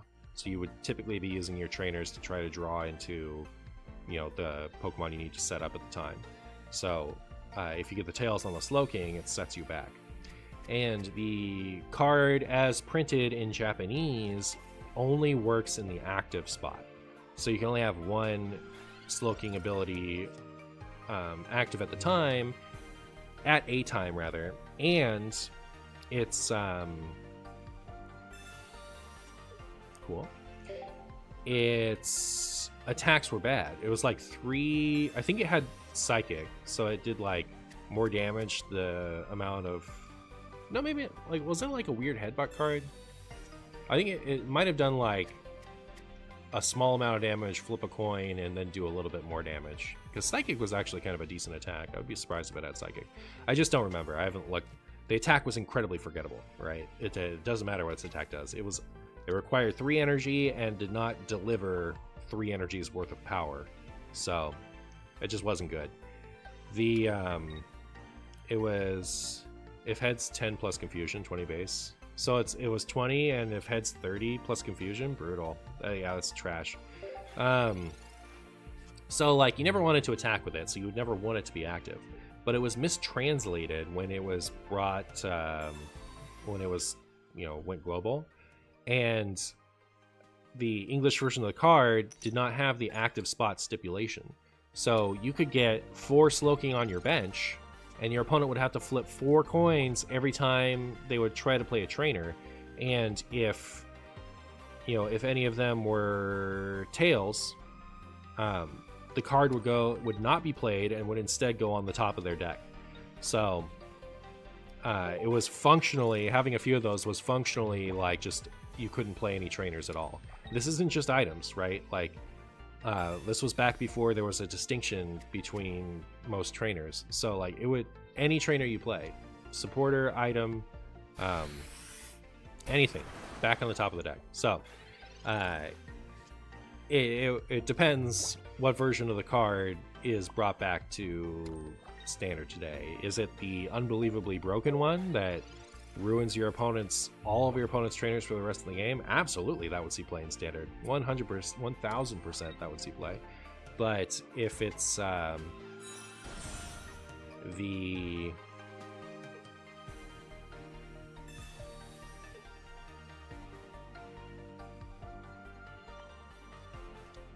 I don't know, that might be stupid. I think it's probably fine, because they're only going to blizzard me once, right? Then I'm going to come up and knock it out with me too. But yeah, if it was the correctly translated one, absolutely not. There's not a time in all of Pokemon history where that card would be good. So.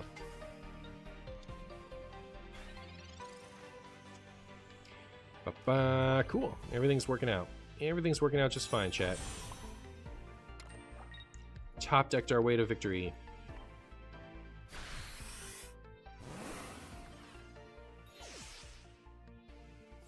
Is Mr. Mime a good card? Would base set or Jungle Mr. Mime? So Jungle Mr. Mime had Meditate, so a Psychic and a Colorless for 10, plus 10 more for each damage counter on the defending Pokemon. So those type of attacks don't really work anymore, which is kind of sad, because I think they've always been cool. Like, modern Pokemon is you have to knock out a Pokemon every single turn. There's no, like, two-shotting. That doesn't work as well as it used to. So like there are exceptions to that rule, but they are exceptions. Most decks need to take knockouts every single turn, and it wasn't always that way. You used to be able to two-shot things or multi-shot things, just depending on the time in Pokemon. So it's sad. I feel like the game is a shade of what it used to be. But so that attack would be bad by modern standards, but the ability is any damage the Mr. Mime would take that's more than 20, it doesn't take. So you have to hit it with 20 damage in order to, like 10 or 20 damage in order to, hit it. It had 40 health, so you need to hit it twice with 20. That's the fastest knockout. The fastest knockout was actually Nidoking. So Nidoking had 2 grass and a colorless. I believe it was 2 grass and a colorless, but it did 20 damage, and I poisoned for 2. It was the first multi-poison card. So you would hit it for the 20 from toxic, and then in between turns, the Mr. Mime would take 20 from poison. So it's like it's a 1-hit knockout. Or you would use just Muck to turn it off, right? Like you just turn the ability off. So I'm trying to think, like, how would you deal with the Mr. Mime in modern times? And I think the answer is easily.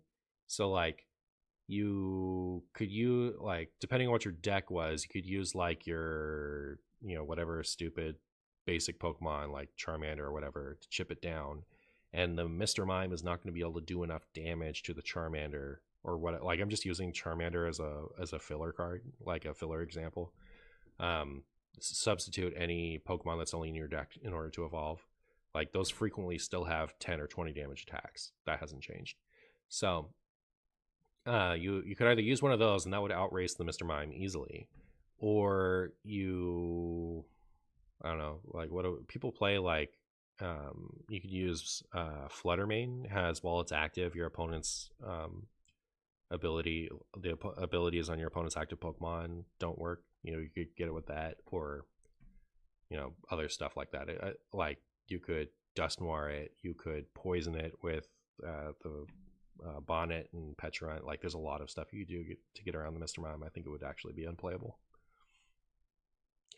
And that'll be enough out of me. I actually have a lot to do, so I should go. But you guys have been great. I had fun.